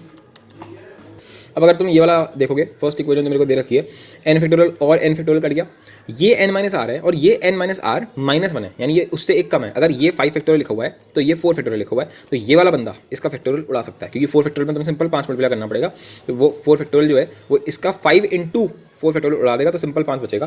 तो यहाँ पे क्या बचा, यहाँ पे मैं बहुत सिंपल सा हो गया, ये देखो n खत्म हो गया, ये खत्म हो गया, इसका फैक्टोरियल खत्म हो गया, ये पूरा टर्म ही खत्म हो गया। तो ये तो सिंपल बन गया 1/1, सही है। तो n-r कितना आ गया, 1 आ गया, सही है। तो हमें पहली इक्वेशन से क्या मिला, अगर मैं इतने की बात करूँ तो इतने से मुझे ये मिल गया कि n-r जो है वो = 1 है, ठीक है, परफेक्ट, बहुत बढ़िया। अब मेरे को ये दे रखा है कि एन सी आर जो है वो बराबर है एन सी आर माइनस वन के। अरे यार अपना तो काम ही हो गया, क्योंकि आर और आर माइनस डेफिनेटली डिफरेंट है, तो पक्की बात हो गई क्या कि r plus r minus one किसको बराबर होना पड़ेगा, टू एन के। सही है, यानी कि that simply means what, that simply means कि two r minus one equals to two n. ना ना ना, टू एन थोड़ा ना, वही एक मिनट, इधर टू एन थोड़ा ना आएगा, इधर तो सिंपल सा ही नहीं आएगा ना, क्योंकि एक्स प्लस वाई कितना होता है एन के बराबर। ये करने की कोई जरूरत नहीं है, ये तो फालतू का तरीका है। तो r plus r minus one equals to n आ गया, तो ये हो गया टू आर, ये मैंने ऐसे लिख दिया, ये भी आर है, तो r plus r to r minus one equals to n. तो इधर से आर निकाल लो, है ना, तो इधर से अगर आर निकालोगे तो कितना आएगा, n plus one divide by two. सही, अब इसे n plus one divide by two को किस में डाल दो, इसमें डाल दो। सही, तो इससे मेरे को मेरा काम चल जाएगा। तो यहाँ पे है n minus r plus one, तो एन माइनस आर कितना है, आर है हमारे पास n plus one divide by two, और इसका आंसर कितना आ रहा है, वन। तो यहाँ से मैं अपना एन निकाल सकता हूँ, तो एन कितना आएगा, एन आएगा टू एन माइनस एन।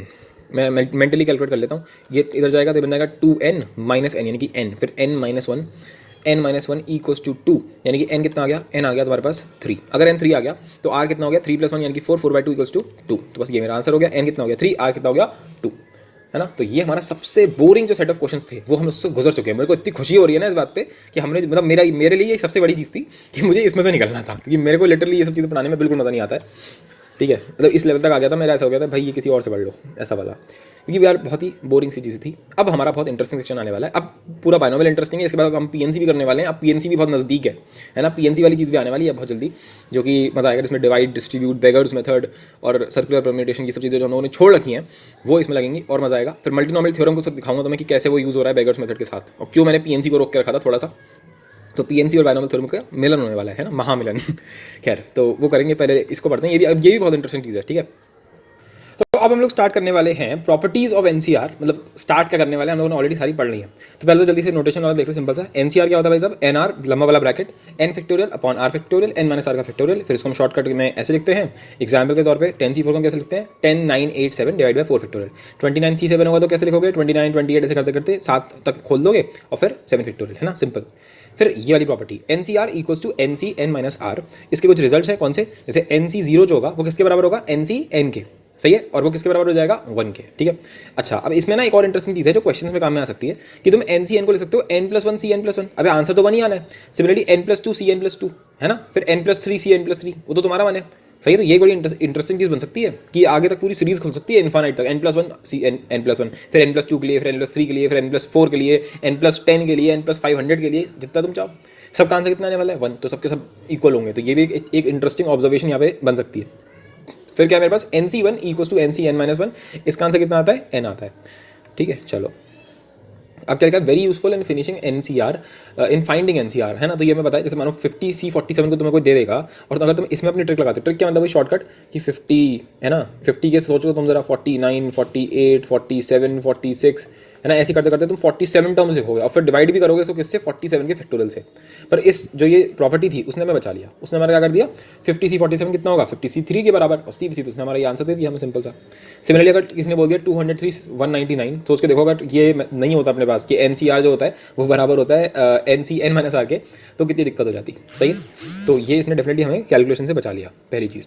अब आ जाता है थर्ड प्रॉपर्टी जो उन्होंने देखी थी अभी, कि n C r upon n C r minus one equals to n minus r plus one upon r. मतलब क्या है इसका, क्या अगर मानो ऊपर तुम देख रहे हो सी के ऊपर डिग्री सेम है ना, डिग्री सेम है, लेकिन नीचे क्या हो रहा है कि इधर तो आर था और इधर एक कम हो गया, तो इसका आंसर कितना होगा, इन दोनों का डिफरेंस, इन दोनों का डिफरेंस यानी कि एन माइनस आर, और फिर एक जोड़ दो प्लस वन डिवाइड बाय जो डिग्री है। सही है, ये ऐसे समझ में नहीं आएगा, ये जब हम एग्जाम्पल लेंगे ना अब समझ में आएगा। तुम देखो यहाँ 5 और 5 सेम है, यहाँ 3 और 2 में एक का डिफरेंस है, तो इसका आंसर कितना आएगा, इन दोनों का डिफरेंस यानी कि 5 माइनस 3, फिर एक जोड़ दो और फिर ये, सिंपल। अब इधर आ जाओ, 39 और 39, है ना, दोनों की डिग्री सेम है, यहाँ पे एक का डिफरेंस है, तो 39 सॉरी एक मिनट, ऐसे नहीं समझाएंगे, है ना, जैसे हम बोल रहे हैं वही समझाएंगे। देखो डिग्री सेम है, दोनों का डिफरेंस है, इन दोनों का डिफरेंस ले लो, 39 माइनस 12, उसमें एक जोड़ दो डिवाइड बाय 12, सिंपल। आ जाते हैं फिर से 48 फॉर 48, है ना, सेम है, और यहाँ पे एक का डिफरेंस है, तो 48 माइनस 13 यानी कि 48 माइनस 13, उसमें एक जोड़ दिया डिवाइड बाय 13। अब यहाँ देखो 52 सेम है, 19 और 17, क्या इसमें एक का डिफरेंस है, नहीं, इसमें एक का डिफरेंस नहीं है। तो क्या मैं डायरेक्टली लिख सकता हूँ कि 52 माइनस 19 प्लस 1 डिवाइड बाय क्या था 19, क्या ये सही है ना, ये गलत है। अगर यहाँ पर 18 होता तो ये बिल्कुल सही लिखा हुआ है, पर यहाँ पर तो 17 है, तो अब क्या करें, अब 17 है यार, तो मैं बताता हूँ क्या करना है। जब 17 है तो एक काम कर सकते हैं, हम इसको ऐसे लिख सकते हैं 52C19 है, तुम्हें जो चाहिए तुम वो बना लो 52C18, तुम्हें तो यही चाहिए था ना, तुम्हें तो यही चाहिए था ना, अगर तुम्हें ये चाहिए तो तुम बस ये बना के रख लो, सिंपल, ठीक है। लेकिन तुमने यहाँ लगाया है तो यहाँ पे इसका कंपनसेशन देना पड़ेगा, तो यहाँ लिख देंगे 52C18 और फिर लिख दो 52C17। अब तुम देखो 52 सेम, यहाँ पे डिफरेंस सेम, तो इसका आंसर कितना आ जाएगा, दोनों का डिफरेंस, तो 52 - 19 + 1 डिवाइड बाय 19। अब इस वाले में आ जाओ 52 52, दोनों का डिफरेंस सेम, तो 52 - 18 + 1 डिवाइड बाय 18, है ना। कितना मतलब कितना ये एक इंटरेस्टिंग चीज़ बन रही है यहाँ पर, सही है, ये चीज़ तुम समझ पा रहे होगे मेरे हिसाब से। 21st क्वेश्चन हमारा यहाँ पर ऐसे हो रहा है, ठीक है। अगर ये समझ में आ गया तो अब ये वाला क्वेश्चन ट्राई करके देखो अपने आप। 22 दोनों की वो सेम है, और डिफरेंस कितने का है इस बार, डिफरेंस देखोगे तो ये आगे तक जाएगा। देखो 41 है, तुम्हें नीचे चाहिए क्या, तुम्हें नीचे चाहिए था 40, जब तुम 40 लिखोगे तब भी बात नहीं बनेगी, क्योंकि यहाँ पर 38 है, तो तुम्हारा ऊपर क्या आएगा, फिर से आएगा तुम्हारे पास, मैं इसको मल्टीप्लाई करके दिखा रहा हूँ यहाँ पर, एक मिनट। हमारे पास क्या है, हमारे पास है 85C41, तो 85C41, तो मैंने लिख लिया नीचे 85C40, सही है। फिर इसको कंपेंसेट करने के लिए मैंने यहाँ लगाया 85C40, पर अभी भी मेरा काम नहीं चलेगा 38 से, क्योंकि डिफरेंस 38 से काम नहीं चलने वाला है, तो मैंने लिया 39। अब काम हो गया, क्योंकि अब मैं लिखूंगा 85C39 और नीचे आ जाएगा 85C38। अब तुम इधर प्रॉपर्टी लगा दो, इसमें लगा दो और इसमें लगा दो, जो आंसर है वो तीनों को मल्टीप्लाई कर देना, सही है। चलो आ जाओ आगे बढ़ते हैं 23rd क्वेश्चन पे। 23rd क्वेश्चन में क्या है, उसने मुझसे बोला कि NCR तो यार 84 है, NCR - 1 36 है, और NCR + 1 जो है वो 126 है, तो आपको बताना है कि N क्या होगा। ओके ये पूछा है उसने, ओके बढ़िया, कोई दिक्कत नहीं है इसमें, क्योंकि अपने को ये पता कि इन दोनों का रेशियो से अपना बहुत कुछ काम चल जाता है। देखो NCR अपॉन NCR - 1 ये कितना दे रखा है, ये एक्चुअल में कितना होता है, ये एक्चुअल में होता है N - R + 1 अपॉन R, और ये दे रखा है किसके बराबर, 84/36 के बराबर दे रखा है, सही है। अब 84/36 को तो मैं सिंप्लीफाई भी कर सकता हूँ, सही है, पर वो हम बाद में करेंगे। पहले एक और चीज़ सुनना है यहाँ पर, जो ये है और ये है, इसमें भी तो कुछ हो सकता है, सही है, सॉरी इसमें और इसमें, क्योंकि R+1 और R में 1 का डिफरेंस है, तो बस ये देखो कि 1 का डिफरेंस है। सिमिलरली यहाँ लिखा हुआ है R - 1, यहाँ लिखा हुआ है R+1, तो इसमें 2 का डिफरेंस है, तो इसलिए हम इस पर काम नहीं करेंगे, हम इन दोनों के साथ काम करेंगे। देखो मैं क्या कर सकता हूँ, मैं इसको ऐसे लिख सकता हूँ NCR+1, और नीचे वाले में 1 कम होना चाहिए, तो यहाँ लिख सकते हैं NCR, सही है। अब आंसर कितना आएगा, अब आंसर आएगा N - R+1 अपॉन R। क्या ये मैंने सही लिखा है,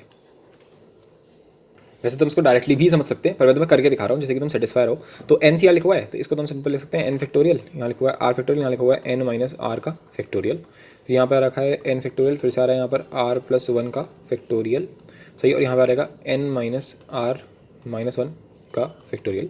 तो N फैक्टोरियल कर दिया, इस R फैक्टोरियल ने इसका फैक्टोरियल उड़ा दिया, फिर इसने इसका उड़ा दिया, परफेक्ट। अब क्या हुआ यहाँ पर, अब यहाँ पर आ जाएगा, बोलो, ये N - R ऊपर चला जाएगा, तो यहाँ पर आ जाएगा N - R, और ये आ जाएगा नीचे R+1, तो ये इसका आंसर है। अब तुम बोलोगे कि ऐसे करना पड़ेगा यार, कि ये जरा सा घुमा तो तुम फंस गए यहाँ पर। मैंने कहा नहीं, ये तुम्हें ऐसे नहीं करना था, तुम लॉजिकली सोच सकते थे। मैंने तुम्हें क्या समझाया है, ये सेम हो गया, ये सेम हो गया, और इसमें 1 कम हो रहा है, तो हम क्या करेंगे, इन दोनों का डिफरेंस, तो इन दोनों का डिफरेंस लिया, N - R+1 का मैंने डिफरेंस ले लिया, फिर जो आंसर है उसमें 1 जोड़ दिया, और फिर जो ये लिखा हुआ है वही नीचे, तो R+1, तो आंसर हो गया, आंसर तुम्हारा देख लो भाई, ये कितना हो गया, -R - 1 -1 + 1 कितना हो जाएगा, खत्म, 0, तो आंसर कितना आ गया, N - R अपॉन R+1। तो ये तो बहुत डायरेक्टली कर सकते थे तुम, ऐसा नहीं कि तुम बार बार तुम फैक्टोरियल वाली नोटेशन पे पहुंच जाओ, ठीक है ना। तो ऐसा इतना कंफ्यूज नहीं होना ज़िंदगी में। तो ये हो रहा है N - R अपॉन R+1, इसका आंसर कितना आएगा, NCR+1 कितना है 126, तो 126 अपॉन 84, सही है। अब तो यार दोनों को बस सॉल्व करना है, दोनों की लीनियर इक्वेशंस बन जाएंगी। ये हो रहा है 84 N - 84 R, यहाँ बन रहा है 126 R + 126, सही है। सिमिलरली इधर भी बनेगा, इसको भी ऐसे करके क्रॉस मल्टीप्लाई कर लेंगे, एक N और R में बन जाएगी, यहाँ पे भी N और R से बन जाएगी।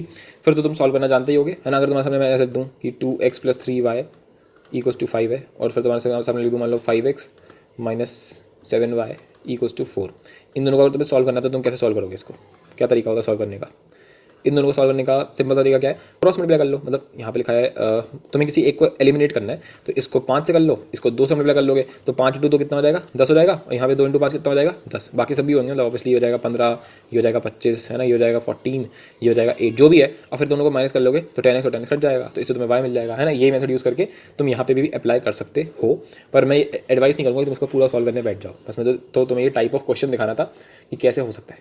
अच्छा, अगर मैं तुम्हारे सामने ऐसे लिख दूँ NCR - 1 डिवाइडेड बाय NCR, अब क्या करोगे, अब है तो दोनों में सेम, पर यहाँ जाते वक्त +1 हो गया, हर बार क्या हो रहा था -1, तो आंसर तो अभी भी वो आएगा, बस रेसिप्रोकल फॉर्म में आएगा, n minus r plus 1 upon r. I hope so ये काफ़ी लॉजिकल सी चीज़ है जो तुम अपने आप ही समझ जाते हैं, इतनी सिंपल सी चीज़। तो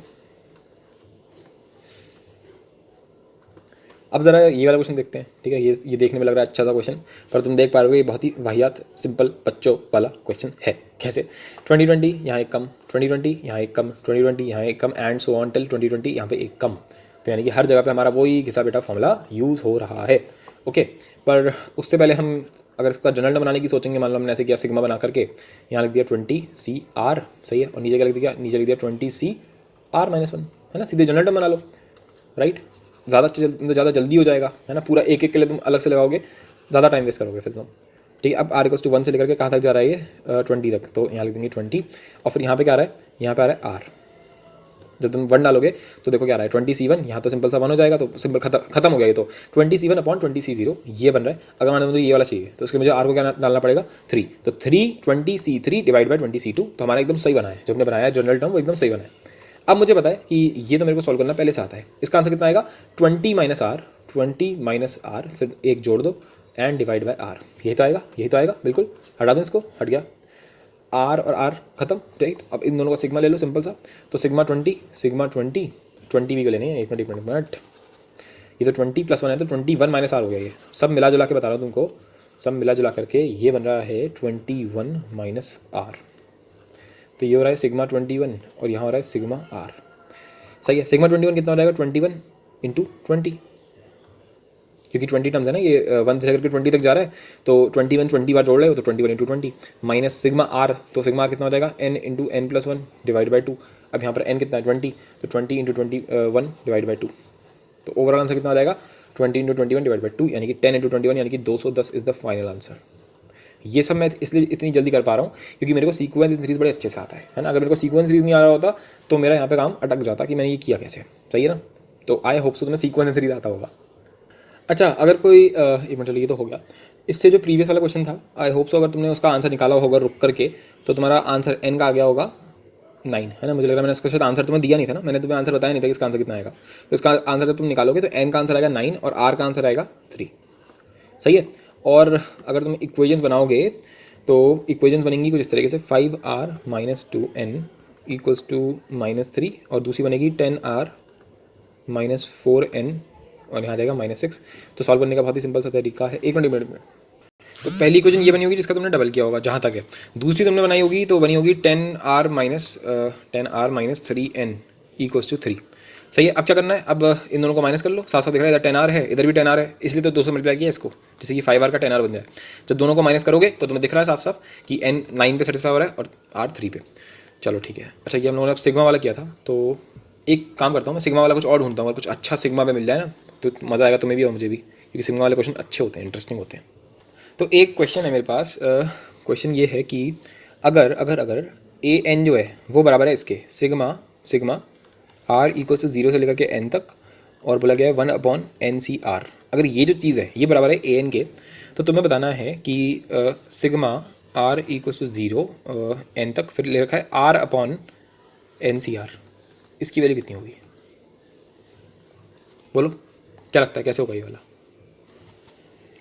तो ये जो टाइप है ना, मैं तुम्हें एक टाइप बताता हूँ क्वेश्चन का, ये बहुत ही इंटरेस्टिंग टाइप है, और ये हम पता कहाँ पढ़ते हैं, ये हम पढ़ते हैं डेफिनेट इंटीग्रेशन के अंदर। ये मैंने करा रखा है सीक्वेंस सीरीज, मतलब वो सॉरी सिग्मा नोटेशन जो पढ़ाया था तुम्हें second lecture theory of equations का, उसमें मैंने सबसे पहली बार तुम्हें सिग्मा के बारे में बताया था, राइट। तुम्हें शायद याद आ रहा होगा अगर तुमने मेरे से थ्योरी ऑफ इक्वेशंस किया है, तो उसमें मैंने सिग्मा नोटेशन पहली बार सेकंड लेक्चर में बताया था तुम्हें, है ना। पूरी एक लेक्चर है, तुम सर्च कर सकते हो चैनल का नाम और फिर सिग्मा नोटेशन, तो अपने आप मिल जाएगा वो लेक्चर। तो डेफिनेट इंटीग्रेशन के अंदर एक टाइप होता है, मैं तुम्हें बता देता हूँ, तुम्हें पढ़ा नहीं होगा, डेफिनेट सी बात है, ऑब्वियस सी बात है। तो अगर डेफिनेट इंटीग्रेशन का साइन कुछ इस तरीके से होता है, वो छोड़ दो अभी सब।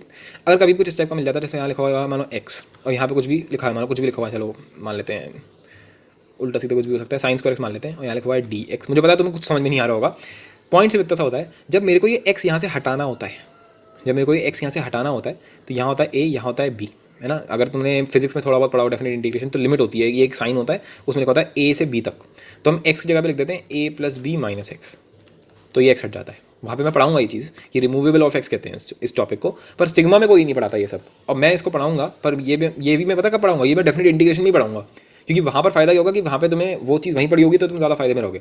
तो यहाँ पर भी कुछ इसी टाइप का हो रहा है।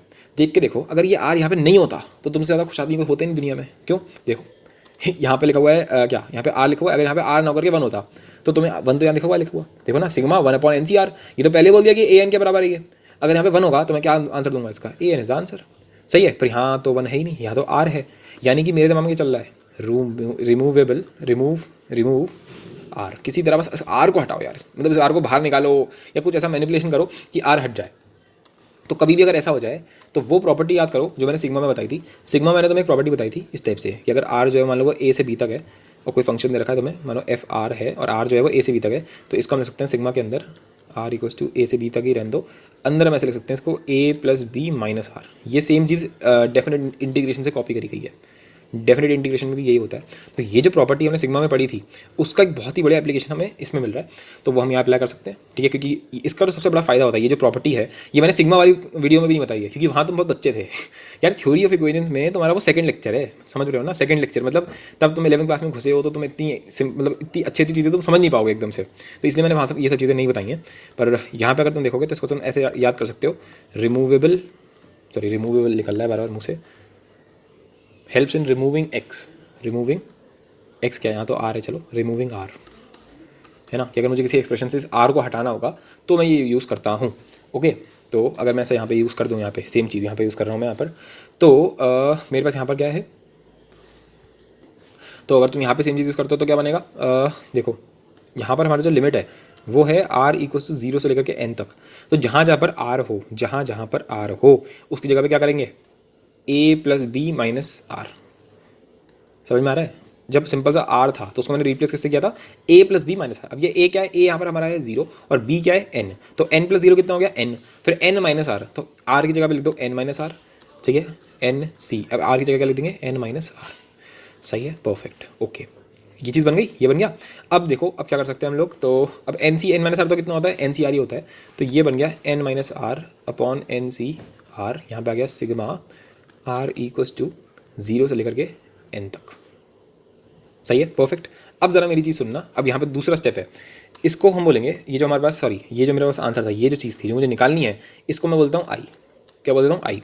सही है, और अब अगर तुम इस वाले को देखते हो तो इसको बोल देते हैं, क्योंकि ये और ये बराबर होंगे, मैं थोड़ा सा साफ जगह पे करूँ, बहुत घिचपिच हो रही है ना, सही बात है ना, एकदम घिचपिच सी हो रही है, बड़ी गंदी गंदी सी लग रहा है देखने में।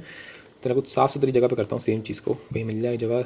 हाँ चलो यहाँ करते हैं, थोड़ा खाली खाली सा लग रहा है देखने में, है ना, थोड़ा खाली खाली ज़रा सही लगता है, थोड़ा छोटा कर देते हैं इसको। अब तुम्हें भी समझ में आएगा और मैं भी ज़रा अच्छे से समझा पाऊँगा। तो क्वेश्चन ये था कि तुम्हें ये दे रखा है कि अगर मुझे ये दे रखा है इफ़ ए एन जो है वो बराबर है sigma r equals to 0 n 1 upon n C r. सही है, तो तुम्हें बताना है देन फाइंड, है ना, तुम्हें क्या करना है, तुम्हें फाइंड करना है, क्या फाइंड करना है, हमें फाइंड करना है सिग्मा आर इक्वल टू 0 से एन तक है, बस 1 की जगह पे यहाँ पे आर लगा दिया है, बस ये उसने नया जोड़ कर दिया, बाकी सब सही है, बाकी सब सही है, ये क्वेश्चन है। ठीक है, तो यहाँ पर सबसे पहले तो तुम नोट लिखोगे, क्या लिखोगे, नोट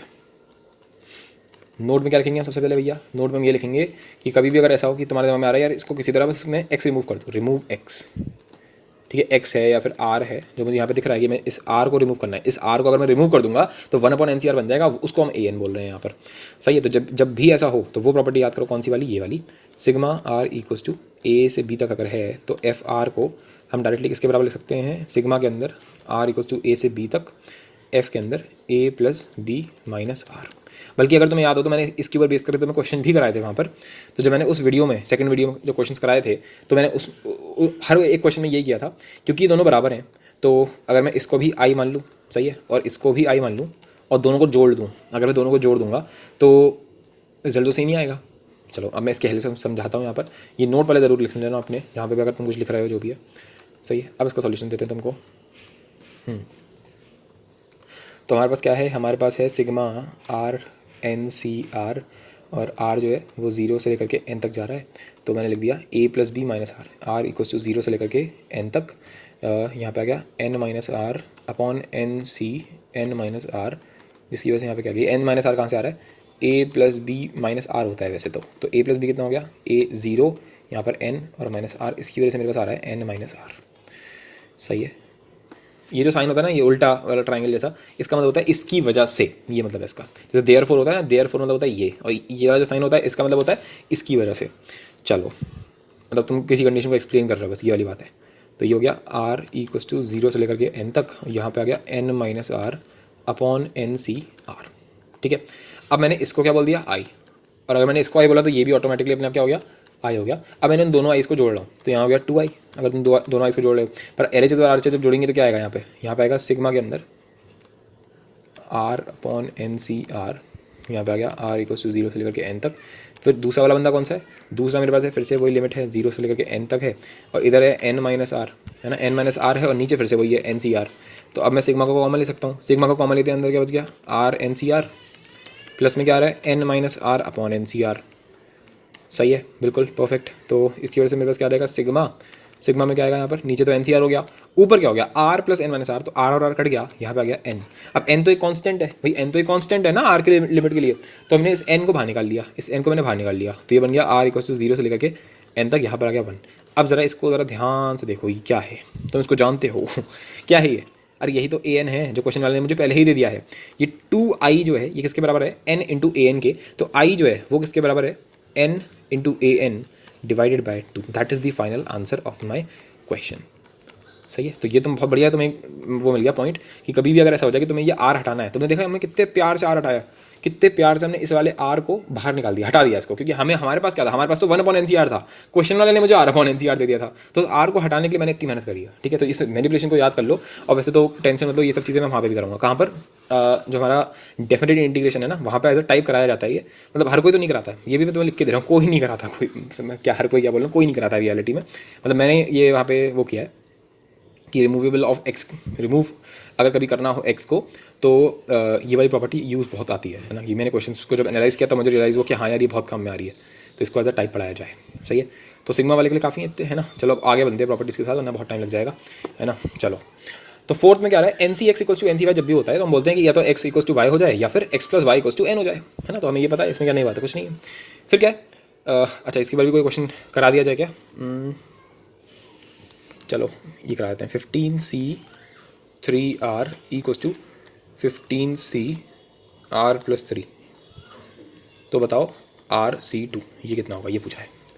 तो अब 15 कॉमन है, तो बस 3r और r प्लस 3 में ही तुम्हें खेलना है।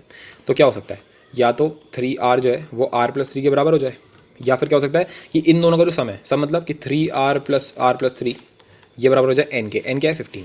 तो यही दो केस बन सकते हैं, या तो ये या तो ये। अगर ऐसा हो गया, अगर ये हो गया तो r ने इसको काट के क्या कर दिया 2r, यानी कि r की वैल्यू कितनी आ गई 3/2, and that is not possible. ये पॉसिबल नहीं है, क्योंकि 3/2 कैसे हो जाएगी यार, वो तो एक नेचुरल नंबर होना चाहिए या फिर होल नंबर होना चाहिए, जीरो भी हो सकता है ना। इधर से क्या आ रही है, इधर से आ रहा है 4r प्लस 3, यानी कि 12 हो गया यहाँ पे। तो r कितना आ रहा है यहाँ से, r आ रहा है यहाँ पर 3, ये पॉसिबल है ना, नेचुरल नंबर इज पॉसिबल। पर उसने मुझसे ये नहीं पूछा था, उसने मुझसे पूछा था ये, तो वो मुझसे पूछ रहा है 3c2 which is equals to 3c1, यानी कि 3 is the final answer of this question. ठीक है, चलो तो इसके ऊपर भी एक क्वेश्चन तो हमने कर ही लिया। ठीक है, चलो बढ़िया। अब इधर आ जाते हैं, ये क्या है, n C r equals to n by r. हाँ, ये हमें पता है पहले से कि हम एन और आर को बाहर निकाल सकते हैं, है ना। तो अब एन सी आर में से एन और आर को बाहर निकाल सकते हैं, तो बस इसकी एक एक डिग्री कम हो जाती है। यहाँ पे एन का एन माइनस होने जाता है, यहाँ पर सी के आगे आर माइनस होने जाता है। फॉर एग्जाम्पल के तौर पर जैसे 38c17 है, तो हम 38/17 को बाहर निकाल लेते हैं, और यहाँ का बन जाएगा 37c16। सही है, फिर इधर क्या होगा 42c13 है, 42c13 है, तो यहाँ का बन जाएगा 42/13, और यहाँ बन जाएगा, एक मिनट मैंने सेम लिख दिया, 41 हो जाएगा इधर, और इधर कितना हो जाएगा 12 हो जाएगा। सही है, एक एक कम हो जाता है। अब इसके ऊपर बहुत ही बढ़िया क्वेश्चन है, एक मिनट, क्वेश्चन मैंने लिख रखा होगा कहीं ना कहीं, कहाँ गया, लिखना भूल गया भैया। चलो यहाँ लिख देता हूँ मैं फिर से, कोई दिक्कत नहीं है। क्वेश्चन है n+1 c r+1 is to n c r is to n-1 c r-1, ये बराबर है 11:6:3 के। सही है, तो तुम्हें बताना है कि n एंड r इन दोनों में से इसका मतलब n और r की वैल्यू बतानी है। अब ये देखने में लग रहा है ये तो बहुत ही बोरिंग वाला क्वेश्चन होगा, पर ये बहुत इंटरेस्टिंग क्वेश्चन है। वो कैसे है वो मैं तुम्हें बताता हूँ, कैसे हो रहा है, क्या हो रहा है, बहुत ही बढ़िया चीज़ है, बहुत अच्छा सीखने वाली चीज़ है। तो अब यार रेशियो है ये, एक्चुअल में ना 3 वाले सुन के लोग कंफ्यूज हो जाते हैं क्या चीज़ हो रही है यहाँ पर। जैसे कभी दे देखो तुम्हें x/y/z जो है वो मान लो किसी ने बोल दिया कि बराबर है 1:2:3। इसका मतलब क्या है, इसका मतलब ये होता है कि मान लो तुमने इसका सम कर लो, बोलो 1 + 2 + 3 कितना होगा 6 होगा। तो इसका मतलब है कि x तुम मान सकते हो अगर कोई चीज़ है तो उसका 1/6 होगा x, अगर कोई y है तो वो 2/6 है, सही है, और जो z है वो 3/6 है, ऐसे वाला फील के हिसाब से बता रहा हूँ तुमको। खैर हमें इससे कोई मतलब नहीं है, हम तो सिर्फ इतना बोलेंगे कि n+1 CR+1, और इसका अगर मैं रेशियो ले रहा हूँ NCR के साथ तो वो कितना आएगा, तुमने पहले दो लिए हैं तो यहाँ पर भी तुम पहले दो लोगे तो कितना आएगा 11/6 आएगा। अब तुम कहोगे यार ये सॉल्व करना तो बहुत ही बोरिंग काम है, मतलब बोरिंग इन द सेंस कि मतलब पूरा वो फैक्टोरियल वैक्टोरियल करना पड़ेगा। मैंने कहा नहीं करना पड़ेगा, ज़रा दिमाग लगा के सोचो। जो ये प्रॉपर्टी का आविष्कार हुआ है ना, ये वाला आविष्कार तो नहीं कहेंगे, मतलब जब ये बनाई गई है ये वाली प्रॉपर्टी कहाँ गई, ये NCR = n/r n-1 r-1, इसका ये क्यों बनाई गई है, ये बनाई गई है कम करने के लिए। अगर n का n-1 करना है, उसकी नीड है तुम्हारे पास, फॉर एग्जाम्पल जैसे n+1 CR+1 है तुम्हारे पास, तो तुम n+1 और CR+ और r+1 को अगर बाहर निकाल लो तो तुम्हें NCR मिल सकता है। अब समझ में आया कि क्या गजब की चीज़ है ये। गजब की चीज़ मतलब कि तुम एक एक कम कर सकते हो यार, ये बहुत बड़ी सुपर पावर है कि मतलब n+1 का हम सीधे n कर सकते हैं और r+1 का हम सीधे क्या कर सकते हैं, r कर सकते हैं। ठीक है, तो ये बहुत ही काम की चीज़ है अगर तुम इसको यहाँ देखोगे। और ये काम की चीज़ को समझाने के लिए मैंने ये क्वेश्चन यूज़ किया है, क्योंकि क्वेश्चन इसका बड़े अच्छे से समझाया जाता है। n+1 CR+1 है और नीचे NCR दिख रहा है, तो मुझे साफ साफ दिख रहा है कि मुझे यहाँ पे ये प्रॉपर्टी यूज़ करनी चाहिए। n+1/r+1 मैंने बाहर निकाल लिया, यहाँ बन गया सिंपल सा NCR, और नीचे पहले से ये NCR, ये बन गया 11/6 NCR कट गया, सिंपल आंसर आ गया n+1/r+1 = 11/6। अब इसको मल्टीप्लाई कर लो, क्रॉस मल्टीप्लाई, तो ये बन जाएगा 6n+6 और इधर आ जाएगा 11r+11, तो इक्वेशन क्या बन गई, इक्वेशन बन गई 6n - 11r = 5। सही है। अब ये तो तुमने इन दोनों के साथ किया, अब सेम चीज़ तुम यहाँ करो, बिल्कुल सेम चीज़। तो क्या बनेगा, तो बनेगा भाई साहब NCR/n-1/c, मतलब ये ऐसे, और क्योंकि तुमने आखिरी के लिए तो 6/3 ही लेंगे इसमें भी। अब उल्टा करना है, अब उल्टा करना है। उल्टा क्या करना है, जो तुमने यहाँ किया ना ऊपर वाले में, वही अब हम नीचे वाले में करेंगे। नीचे वाले में NCR तो मेरे पास है, ठीक है, पर मेरे को इससे भी छोटा कुछ दिख रहा है n-1 CR-1, पर मेरे पास सुपर पावर है, मैं अभी भी इसको कम कर सकता हूँ। इसको ऐसे लिख लो n/r और यहाँ लिख लो n-1 CR-1, और डिनोमिनेटर तो है ही वही n-1 CR-1। कितना ज़्यादा सिंपल हो गया ये, यहाँ पे आ गया 6/3, तो ये और ये तो कट गया, तो इससे मेरे को क्या मिल गया, मेरे को मिल गया 3n = 6r। बेसिकली n जो है वो कितना हो गया, 2r हो गया। अब इसको हम इसमें डाल देंगे, n = 2r, यानी कि ये हो गया 12r, 12r - 11r यानी कि r, तो r कितना हो गया, r हमारा सिंपल सा 5 हो गया। अगर r 5 हो गया, अगर r 5 हो गया तो फिर n कितना हो गया, n हमारा सिंपल सा 10 हो गया। That is the final answer of this question. तो तुम देख पा रहे हो कि ऐसे क्वेश्चन इंटरेस्टिंग लगते हैं जिसमें कुछ दिमाग लगा करके चीज़ें सिंपल हो सकती हैं। सिंपल मतलब कि हाँ लिटरली सिंपल, कि कोई कैलकुलेशन करनी ही ना पड़े। तो तुमने देखा कितना सिंपल, कितने आराम से हो गया ये क्वेश्चन, अगर तुम्हें प्रॉपर्टी आती होती तो। सही, तो ऐसे क्वेश्चन करने में एक्चुअल में मज़ा आता है। चलो खैर, अब ये वाला देखते हैं, ये भी बहुत इंटरेस्टिंग है, बहुत हमारा काम यार आसान करता है यार, मतलब चरण स्पर्श है मतलब इस प्रॉपर्टी के। तो ये करता क्या है ना, मतलब अगर मैं इस प्रॉपर्टी को देख रहा हूँ NCR + NCR-1 है ना, कि ये और ये तो सेम है, C और C भी सेम है, बस इसमें से एक कम हो रहा है यहाँ पर। तो क्या हो रहा है कि n और n तो जुड़ जाएगा, n+1 हो जाएगा, और r से जो बड़ा है वो ले लो, है ना। इस पर हमने बहुत इंटरेस्टिंग क्वेश्चन ऑलरेडी कर रखा है एक, राइट। अब इसके बाद मैं तुम्हें लाइन से लेकर जाऊँगा, बिल्कुल सिंपल से एकदम एडवांस लेवल तक लेकर जाएंगे इस वाली प्रॉपर्टी के ऊपर, तुम्हें बहुत मजा आएगा इसमें। 28C3 + 28C2, ये सबसे बेसिक एग्जाम्पल है इसका, कि 28 और 28 को करेंगे तो सेम आ गया, यहाँ पे भी सेम है, बस एक का डिफरेंस है, तो जो बड़ा है वो चूज़ कर लो। तो 28 को तो एक बढ़ा कर लिख दो 29, और फिर इनमें से जो बड़ा है वो लिख दो, तो 29C3, सिंपल, ये मेरा आंसर हो जाएगा। सही, देख लो तुम यहाँ पर n और n है तो एक बढ़ा के लिख दो n+1, और फिर इन दोनों में से जो बड़ा है वो चूज़ कर लो। सही है, यही हो रहा है। ठीक है, आगे बढ़े, चलो बढ़िया। 26 वाला ट्राई करके देखो अपने आप। 36 क्या कर देंगे, 37, और जो बड़ा है वो चूज़ कर लो, सिंपल है ना। हिंदी हमेशा याद रखा करो, हिंदी से तुम्हें काफ़ी सारी चीज़ें एकदम से ना दिमाग में क्रिस्टल रहती हैं। ठीक है, हिंदी के मतलब जो भी तुम्हारी लैंग्वेज जो तुम अपने यहाँ यूज़ करते हो वो दिमाग में रखा करो उसको, जो जैसे जैसे जिससे तुम सोचते हो जिससे हो उसको याद रखा करो हमेशा। 27 देख लेते हैं। 41C18, 41C19, मैंने कहा 42 बेटा तुम बाहर निकलो, 41 कितना हो जाएगा, 42, फिर 18 और 19 में से जो बड़ा है तो यहाँ पे आ गया 19, फिर आ गया 42C20, फिर से वो ये एक का डिफरेंस है और सेम है, तो यहाँ पे आंसर कितना आ गया 43, और यहाँ पे कितना हो गया ये 19 और 20 का कितना आंसर आ गया 20, तो आंसर कितना आ गया 43C20। सही है, वेरी वेरी सिंपल थिंग्स, है ना।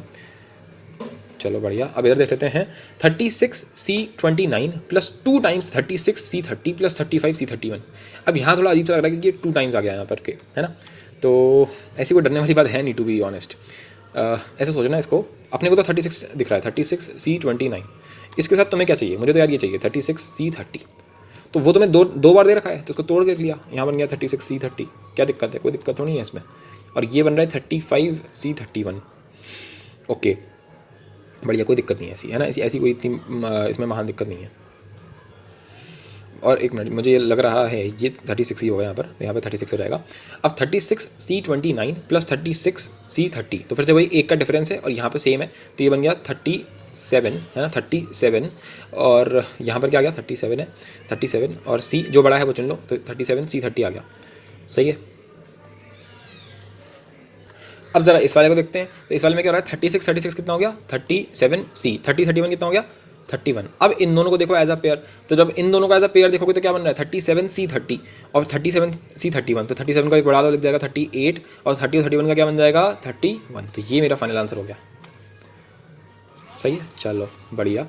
अगर ये वाला समझ में आ गया तो तुम 29 वाले को तो अपने आप ही कर सकते हो। NCR plus 2 NCR-1 plus NCR-2, वही सेम चीज़ रखी है जो ऊपर दे रखी थी, यहाँ पे 6 था। सही है, क्या करेंगे देखो NCR, फिर ये लिख देंगे NCR-1, फिर हो जाएगा NCR-1 NCR-2। सही है। अगर मैं इन दोनों के पेयर की बात करूँगा तो क्या आएगा N+1 और जो बड़ा है वो लिख दिया। फिर जो अगर तुम इन दोनों के पेयर की बात करोगे तो फिर से बनेगा N+1 और नीचे क्या आ जाएगा जो बड़ा है, बड़ा कौन सा है R-1। सही। फिर अब अगर मैं इन दोनों की बात करूँगा तो बनेगा N+2 और नीचे क्या आ जाएगा CR। That is the final answer. Okay,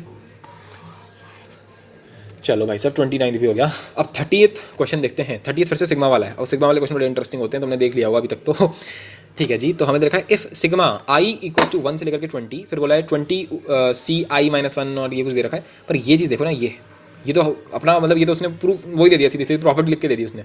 sigma i = 1 है, यहाँ दे रखा है 20, ऊपर क्या है, ऊपर है 20ci-1, नीचे क्या है, नीचे क्या बन जाएगा 20 और 20 को जोड़ेगा तो क्या बन जाएगा 21। सही है ना, 40 नहीं बनेगा।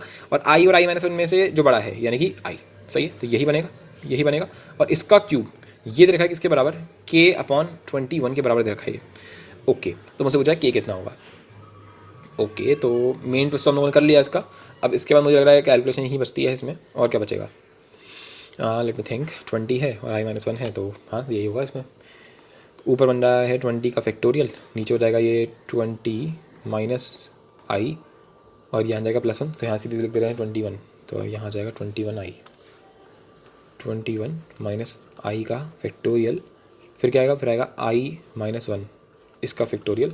नीचे डिनोमिनेटर में क्या आएगा, डिनोमिनेटर में आएगा 21 का फैक्टोरियल एंड 21 - i का फैक्टोरियल। चलो बढ़िया, कट जाएगा ये, और फिर आएगा i का फैक्टोरियल। इस पूरे का क्यूब हो रहा है और यहाँ पर एक सिग्मा लगा हुआ है। ठीक है, बस ये देखने में भयानक है, बाकी तो सिंपल ही लग रहा है देखने में, मतलब वैसे तो 20 फैक्टोरियल ने इसका फैक्टोरियल उड़ा दिया, ये तो इसने अपने आप को पूरा ही खत्म कर दिया। i-1 ने इसका काम तमाम कर दिया। ठीक है, तो ये बचा क्या सिंपल सा, ये i ऊपर आ गया, 21 नीचे रह गया, तो i/21 हो गया, ये i/21 इस पूरे का क्यूब हो रहा है और यहाँ पे सिग्मा लगा हुआ है। क्यूब हो रहा है ना पक्का, मैं एक बार क्यूब चेक कर लेता हूँ यहाँ क्यूब है या नहीं है। नहीं, क्यूब यहाँ पर लगा हुआ है, तो ऐसी कोई दिक्कत तो थी नहीं। 21 का क्यूब हम बाहर निकाल लेंगे, तो 1/21 का जो क्यूब है वो मैंने बाहर निकाल लिया और सिंपल सिग्मा i का क्यूब आ गया। और i जो है वो मेरा कहाँ से कहाँ तक जा रहा है, i जो है वो हिसाब हमारा जा रहा है 1 से लेकर के 20 तक, 1 से लेकर के 20 तक। तो आप सिंपल फॉर्मूला लगा दो i क्यूब का। ठीक है, तो पहले पॉइंट तो यहाँ बन गया 1/21 का क्यूब। सही है, फिर सिग्मा में i क्यूब है तो उससे क्या आएगा 20 × 21 यानी कि n × n+1 / 2 और इस पूरे का स्क्वायर, यही होता हुआ आ रहा है अभी तक तो 21 का स्क्वायर हो गया। अरे वाह वाह वाह, 21 का स्क्वायर ने इसका क्यूब उड़ा दिया, तो सिंपल 1/21 हो गया ये। सही है, यहाँ क्या हो गया, यहाँ हो गया इसका खत्म बात, यहाँ हो गया 10 का स्क्वायर 100, तो सिंपल आंसर कितना आ गया 100/21। तो उसका मतलब k कितने हो गया, k हमारा यहाँ पे 100 हो गया। अब very very simple question yet a unique one. अब जो हमने ये प्रॉपर्टी पढ़ी ना, इसी के ऊपर बेस करके एक बहुत ही इंटरेस्टिंग रिजल्ट समझ सकते हैं। तो मैंने तो उसको एज अ प्रॉपर्टी ही लिख दिया है, तुम्हारी 8th प्रॉपर्टी मान लो इसको, मतलब kind of as a property ही समझो इसको, बहुत ही इंटरेस्टिंग प्रॉपर्टी है और मज़ेदार है काफ़ी।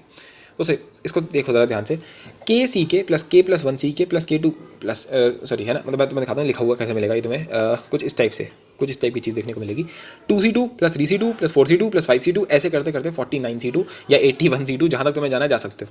एक और एग्जाम्पल ले लो, 11c11, मतलब शुरुआत किससे हो रही है, अगर इसको मैं k मान लूँ तो k(ck) से शुरुआत हो रही है और फिर क्या हो रहा है k+1, फिर k+2 और नीचे वाला सेम है k। समझ में आ गई बात, समझ में आ गई बात। क्या हो रहा है, ये जो ऊपर वाला बंदा है n जो हो रहा है बेसिकली वो बढ़ता जा रहा है एक एक करके, पर जो नीचे वाला बंदा है वो सेम है 11 11 11 11। सही है, 11c11 12c11 13c11 14c11 ऐसे करते करते 61 पे ही रुक गया है, ये वाली बात है। सही है, तो इस टाइप के एक्सप्रेशंस को कैसे करना है बहुत ही इंपॉर्टेंट है, बहुत बार आ चुका है और कोई भी एज अ रिजल्ट इसको बहुत कम लोग कराते हैं, है ना, बुकों में नहीं मिलता एज अ रिजल्ट ये। तो के सी के प्लस 1 सी के प्लस के प्लस 2 सी के, है ना, वही तो बन रहा है एकदम, है ना, कि इसमें हम एक एक बढ़ाते जा रहे हैं और ऐसे करते करते आखिरी में मान लो तुम किसी एन पे रुक गए, किसी भी रैंडमली एन पे, मान लो जैसे अभी जो हमने नीचे देखा उसमें क्या था 2C2 3C2 4C2 और रुक गए किस पे रुक गए थे 69 पे रुक गए थे, किस पे 49C2 पे। सही है, तो इसका आंसर कितना आएगा, इसका आंसर निकालने का टेक्निक है, बहुत ही सिंपल सा टेक्निक है। टेक्निक के लिए बस एक चीज़ तुम्हें यूज़ करनी है कि दिमाग की, डेफिनेटली। तो के सी के को मैंने लिखा इसको जान पूछ के प्लस 1 सी के प्लस 1। ऐसा मैंने क्यों करा, ऐसा मैंने इसलिए करा क्योंकि यहाँ पर है K1 सी के, तो के प्लस 1 सी के, यहाँ पर है के प्लस 1 सी के प्लस 1। अब ये दोनों तो सेम हो गए और इसमें एक का डिफरेंस आ गया, तो अब मैं अपनी वो वाली प्रॉपर्टी लगा सकता हूँ जो मैंने अभी भी पढ़ी है, एन सी आर प्लस एन सी आर माइनस 1। इसका आंसर कितना आता है, एन को बढ़ा दो तो एन प्लस 1 और नीचे में जो बड़ा है वो लिख दो। ये तो कर रहे हैं इतनी देर से, तो यहाँ पर भी यही कर सकते हैं भाई, यहाँ पर भी सेम चीज़ करो, डिग्री सेम है तो एक बढ़ा दो, के प्लस 2 हो गई, फिर के प्लस 1 और के में से कौन सा बड़ा होगा, के प्लस 1, तो यहाँ पे के प्लस 1 लिख दिया। सही है, तो ये कितना बन गया, ये बन गया के प्लस 2 सी के प्लस 1। तो इतने टर्म को अगर मैं हटा दूँ, तो इसकी जगह मैं लिख सकता हूँ के प्लस 2 सी के प्लस 1। अब जरा फिर से देखो, के प्लस 2 और के प्लस 2 फिर से सेम बन गया, है ना, के प्लस 2 एंड के प्लस 2 फिर से सेम हो गया। नीचे क्या गया, सी क्या है, के प्लस 1 है इस वाले में और इस वाले में के है। फिर से देखो के प्लस 2 का क्या हो जाएगा, के प्लस 3, और फिर के प्लस 1 और के में से कौन सा बड़ा है, के प्लस 1 बड़ा है। तो अब ये पूरी नौटंकी को हटा दी जाए तो इतना निकल के आ रहा है। सही है, अब तुम्हें समझ में आने लग गया होगा कि ये तो आगे तक चलेगा, ये तो आगे तक चलेगा। जब ये आगे तक चलेगा तो ऐसे मैंने डॉट डॉट करके बना दिया, आगे तक क्या क्या हो रहा है, एक्चुअली में हो क्या रहा है अगर तुम सोच पाओ तो जो पीछे जो एक आगे वाला बंदा है वो अपने आप को ऐसे फॉर्मुलेट कर ले रहा है कि अपना काम बन जा रहा है। फॉर एग्जांपल के प्लस 2 सी के था, तो ये जो दो का पेयर था इसने अपने आप की जो सुपरस्क्रिप्ट थी वो क्या कर ली थी, के प्लस 2 सी, और फिर नीचे वाला क्या था, के प्लस 1 हो रहा था। तो अगर एन सी के है तो एन सी के से ठीक पहले वाला कौन सा होगा, सुपरस्क्रिप्ट तो उसकी एन ही होगी, जो नीचे वाला होगा वो के प्लस 1 हो रहा होगा, यही तो होगा इसका ठीक पहले वाला, यही तो होगा। जब हम पूरा का पूरा सॉल्व कर लेंगे सब हट जाएगा, सब कुछ हट जाएगा, सिर्फ ये दो टर्म बचेंगे जिंदगी में, एन सी के प्लस 1 प्लस एन सी के, और उससे मेरे पास आंसर कितना आएगा, एन और एन कितना हो जाएगा, एन प्लस 1 एंड के प्लस 1 एंड के, ये कितना हो जाएगा, के प्लस 1, तो आंसर कितना हो जाएगा, एन प्लस 1 सी के प्लस 1। सही है, परफेक्ट, बहुत ही बढ़िया ये रिजल्ट बन जाता है। ठीक है, तो इसको एज अ रिजल्ट अगर तुम याद कर लो तो मज़ा आ जाएगा, और मैं इसको तुम समझाता हूँ, समझाने में ज़्यादा मज़ा आएगा, मतलब एज अ जब ये क्वेश्चन में तुम कर रहे हो ना तब अब तुम्हें ज़्यादा मज़ा आएगा देखने में इसको कि कैसे अप्लाई होता है गजब की तरीके से। 2C2 3C2 4C2 ऐसे करते करते 49C2 तक जा रहा है भाई ये। सही है सर, बिल्कुल। तो ये हम लोगों ने जैसे इसको देखा हमने आइडेंटिफाई कर लिया कि नीचे वाले तो सेम है, 2 2 2 2 आखिरी तक 2 तक है, तो इसका आंसर कितना हो जाता है, इसका एक बढ़ा दे इसका एक बढ़ा दे, यानी कि 50C3। सिंपल बहुत सिंपल है ना, इसका एक बढ़ा दे और इसका एक बढ़ा दे। अब यहाँ देखो 11C11 12C11 13C11 ऐसे करते करते 61C11, आंसर कितना हो गया 62C, एक बढ़ा दे 12, 62C 12। अब जरा इधर देख ले, 30C11 29C11 ऐसे करते करते 11C11 तक गया। अब यहाँ मैं कंफ्यूज हो गया, मैंने कहा यार ये 30C11 ये तो चलो सही है, 11 तो हो रहा है, पर ये तो कुछ अजीब सा हो रहा है, यहाँ तो एक कम हो रहा है। मैंने कहा उल्टा घुमा के लिख दे यार, 11C11 इसके आगे क्या आएगा 12C11। अबे भाई जो ऊपर लिखा है उसी को घुमा के लिख दिया है बस, और कुछ नहीं है। बस यहाँ चलो यहाँ पर 61 है, यहाँ 30 है बस, तो इसका आंसर कितना आएगा, 30 में एक बढ़ा दे, है ना, 30 में एक बढ़ा दे कितना आ जाएगा 31, और 11 में एक बढ़ा दे C12, तो इसका फाइनल आंसर कितना हो गया 31C 12। ठीक है, परफेक्ट। चलो ये भी हो गया। अब इधर आ जाओ, 30C11 29C11 ऐसे करते करते 12C11। ओहो हो, पहचान क्या है इसकी कि ये तो सेम है, तुम देख पा रहोगे इसके आगे क्या होगा, यहाँ होगा 28C11। ठीक है, ऐसे करते करते 12C11 तक। इसको जाना कहाँ तक था, इसको जाना चाहिए था 11C11 तक, पर ये गया नहीं कम वक्त। सही ना, ये कम वक्त गया नहीं। तो हम एक काम करते हैं, हम मान लेते हैं चला गया, हम मान लेते हैं कि ये गया होता है ना, हम मान लेते हैं कि गया था, ये गया था, ऐसे मान लेते हैं। तो अगर गया होता तो क्या हो जाता है यहाँ पे होता प्लस में 11C11, पर गया तो नहीं था तो माइनस 11C11। सही, अगर अब मैं इतने की बात करूँ, ये इतना जो मेरा एक्सप्रेशन है, ये जो भी चीज़ लिखी हुई है, सम लिखा हुआ है, इसका आंसर कितना आएगा, इसका आंसर आएगा 30 को एक बढ़ा दे और 11 को एक बढ़ा दे, तो क्या होगा, हो जाएगा यहाँ पर 31C 12। पर ऐसा हुआ तो नहीं था एक्चुअल में, तो -11C11 माइनस किया है हम लोगों ने यहाँ पर, तो आंसर कितना आ गया इसका 31C 12 माइनस 11C11 कितना होता है 1। तो बस यही मेरा फाइनल आंसर है। आई होप सो अब तुम्हें धीरे धीरे चीज़ें कुछ इंटरेस्टिंग की तरफ जाती हुई लग रही होंगी। 34 देखते हैं, 34 क्वेश्चन। 34 वाले में क्या आ रहा है, 23C20 24C20 25C20 ऐसे करते करते 91C20 तक। अब मेरा तो दिमाग फट गया इसको देख के, क्यों, क्योंकि मेरा मानना ये था कि इसको शुरुआत होनी चाहिए थी 20C20 से, फिर इसमें आना चाहिए था 21C20, फिर इसमें आना चाहिए था 22C20, ठीक है, एंड देन उसके बाद शुरू होना चाहिए था 23C20, है ना, 20C320, फिर 24C20, एंड फिर ये जाता बड़े आराम से जाता 91C20 तक, है ना, ऐसे तो होगा 91C20 तक जाएगा ये, बिल्कुल परफेक्ट। ओके तो अब क्या बन गया ये अगर ये ऐसा होता कि 20 C20 बिल्कुल स्टार्टिंग से शुरू होता तो इसका आंसर कितना होता 92। इसका एक बढ़ा देते और यहाँ लिख देते C20 से कितना आता C21, ये इसका आंसर आता। पर हमें भी पता है कि 20 C20 से लेकर के 22 C20 ये तो गायब है, ये तो गायब है। अगर ये गायब है तो माइनस कर दे, छुट्टी कर। अगर ये गायब है तो माइनस कर दे, इसमें दिक्कत क्या है? सही है, सिंपल, ये माइनस कर दें, इसको इधर ले जाओ, इसको इधर ले जाओ तो माइनस कर दो इसको। तो मैंने इसको यहाँ से हटा दिया और मैं इसको इधर ले गया, ठीक है, किधर ले गया, इस तरफ। तो यहाँ पर माइनस कर देंगे इन तीनों को, तो इस पूरे का आंसर कितना बन जाएगा 92 C21 था, 92 C21 ये तो आता, ये आता। पर हमें ये सारे टर्म्स इसमें से माइनस करने पड़ेंगे। कौन कौन से? 3 टर्म्स, एक तो ये 20 C20, फिर 21 C20, फिर 22 C20। अब मुझे बताओ क्या इसका तुम्हें आंसर निकालना आता है? अरे आता है। अरे ये भी तो छोटी मिनी सीरीज लिखी हुई है, ये है तो वही। अरे यार देखना, KCK plus K+1CK plus K+2CK, simple. तो ये K+2 क्या बन गया तुम्हारा? N बन गया। तो बस इसी को बढ़ा के लिख दो एक, बस। अरे सीरीज बन गई यार तुम्हारी ये पूरी, सही है। तो इसको एक बढ़ा देगा तो क्या बन जाएगा 23 और फिर यहाँ आ जाएगा C21। तो ये मेरा आंसर है 23C21। इसका आंसर कितना हो गया 23C21, 23C21, ठीक है, that is the final answer. आइए आगे बढ़ते हैं। हाँ जी बिल्कुल, ये क्या है 35th क्वेश्चन। 50C30 40, हाँ अब बढ़िया है, देखो ना 30 29 28 27, भाई साहब ये भी शुरू हो गया -1 करता हुआ। और ये अपना पहले ही चल रहा था -1 है ना, -1। ये तो बहुत गड़बड़ हो गई, ये तो बहुत ज़्यादा गड़बड़ हो गई। पर यहाँ पे ये एक अलग टाइप का क्वेश्चन है, ठीक है, इसको तुम टाइप 2 लिख सकते हो यहाँ पर ही, इसी मतलब इस सिग्मा वाली वैरायटी में ही टाइप 2 लिख सकते हो इसका। इन दोनों का डिफरेंस हर बार कांस्टेंट आ रहा होगा, तुम इधर भी देख सकते हो, इसमें भी यही हो रहा है, सही है, डिफरेंस कांस्टेंट आ रहा है। 50 - 30, देखो हमें बताया कि NCR जो होता है वो इक्वल होता है किसके? N - R के, है ना।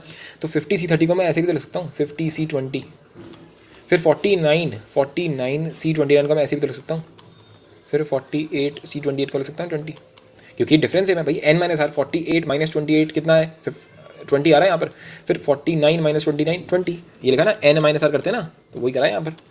तो तुम समझ गए, क्या समझ गए तुम कि ये पूरी सीरीज़ कहाँ तक जा रही है भाई साहब? 22 C2 की जगह क्या लिखेंगे 20, क्यों भाई साहब? क्योंकि N - R वाली प्रॉपर्टी लगा दी। अब तो ये हो गया काम अपना।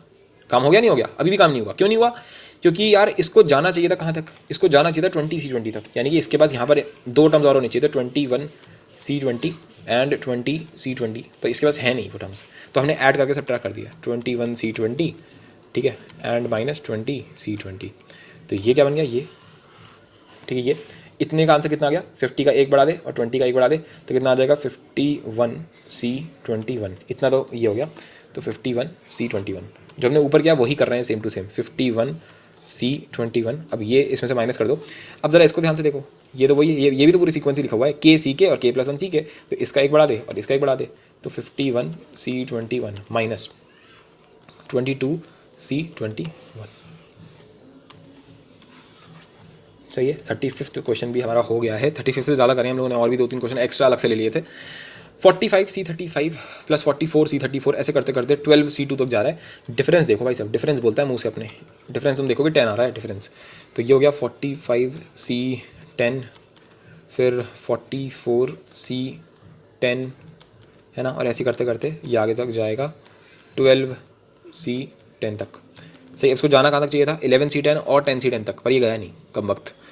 तो अगर ये जाता तो हम ऐड करके सब्ट्रैक्ट कर देते। अब मैं दिखा नहीं रहा हूँ यहाँ पर, इतना तो तुम अब तक समझ चुके हो। अगर ऐसा होता तो हम इसको एक बढ़ाते, इसको बढ़ा देते, तो कितना रहता 46C10 तक। और फिर माइनस क्या करते तुम? माइनस करते 11C10 प्लस 10C10, ठीक है। अब इन दोनों का कर लो, ये हो गया 46C, अच्छा 10 नहीं, यहाँ पे 11 आता क्योंकि एक बढ़ेगा यहाँ पे, तो यहाँ आ जाएगा 11 माइनस। अब इधर भी ये हो रहा है, एक बढ़ा दे तो 12C11।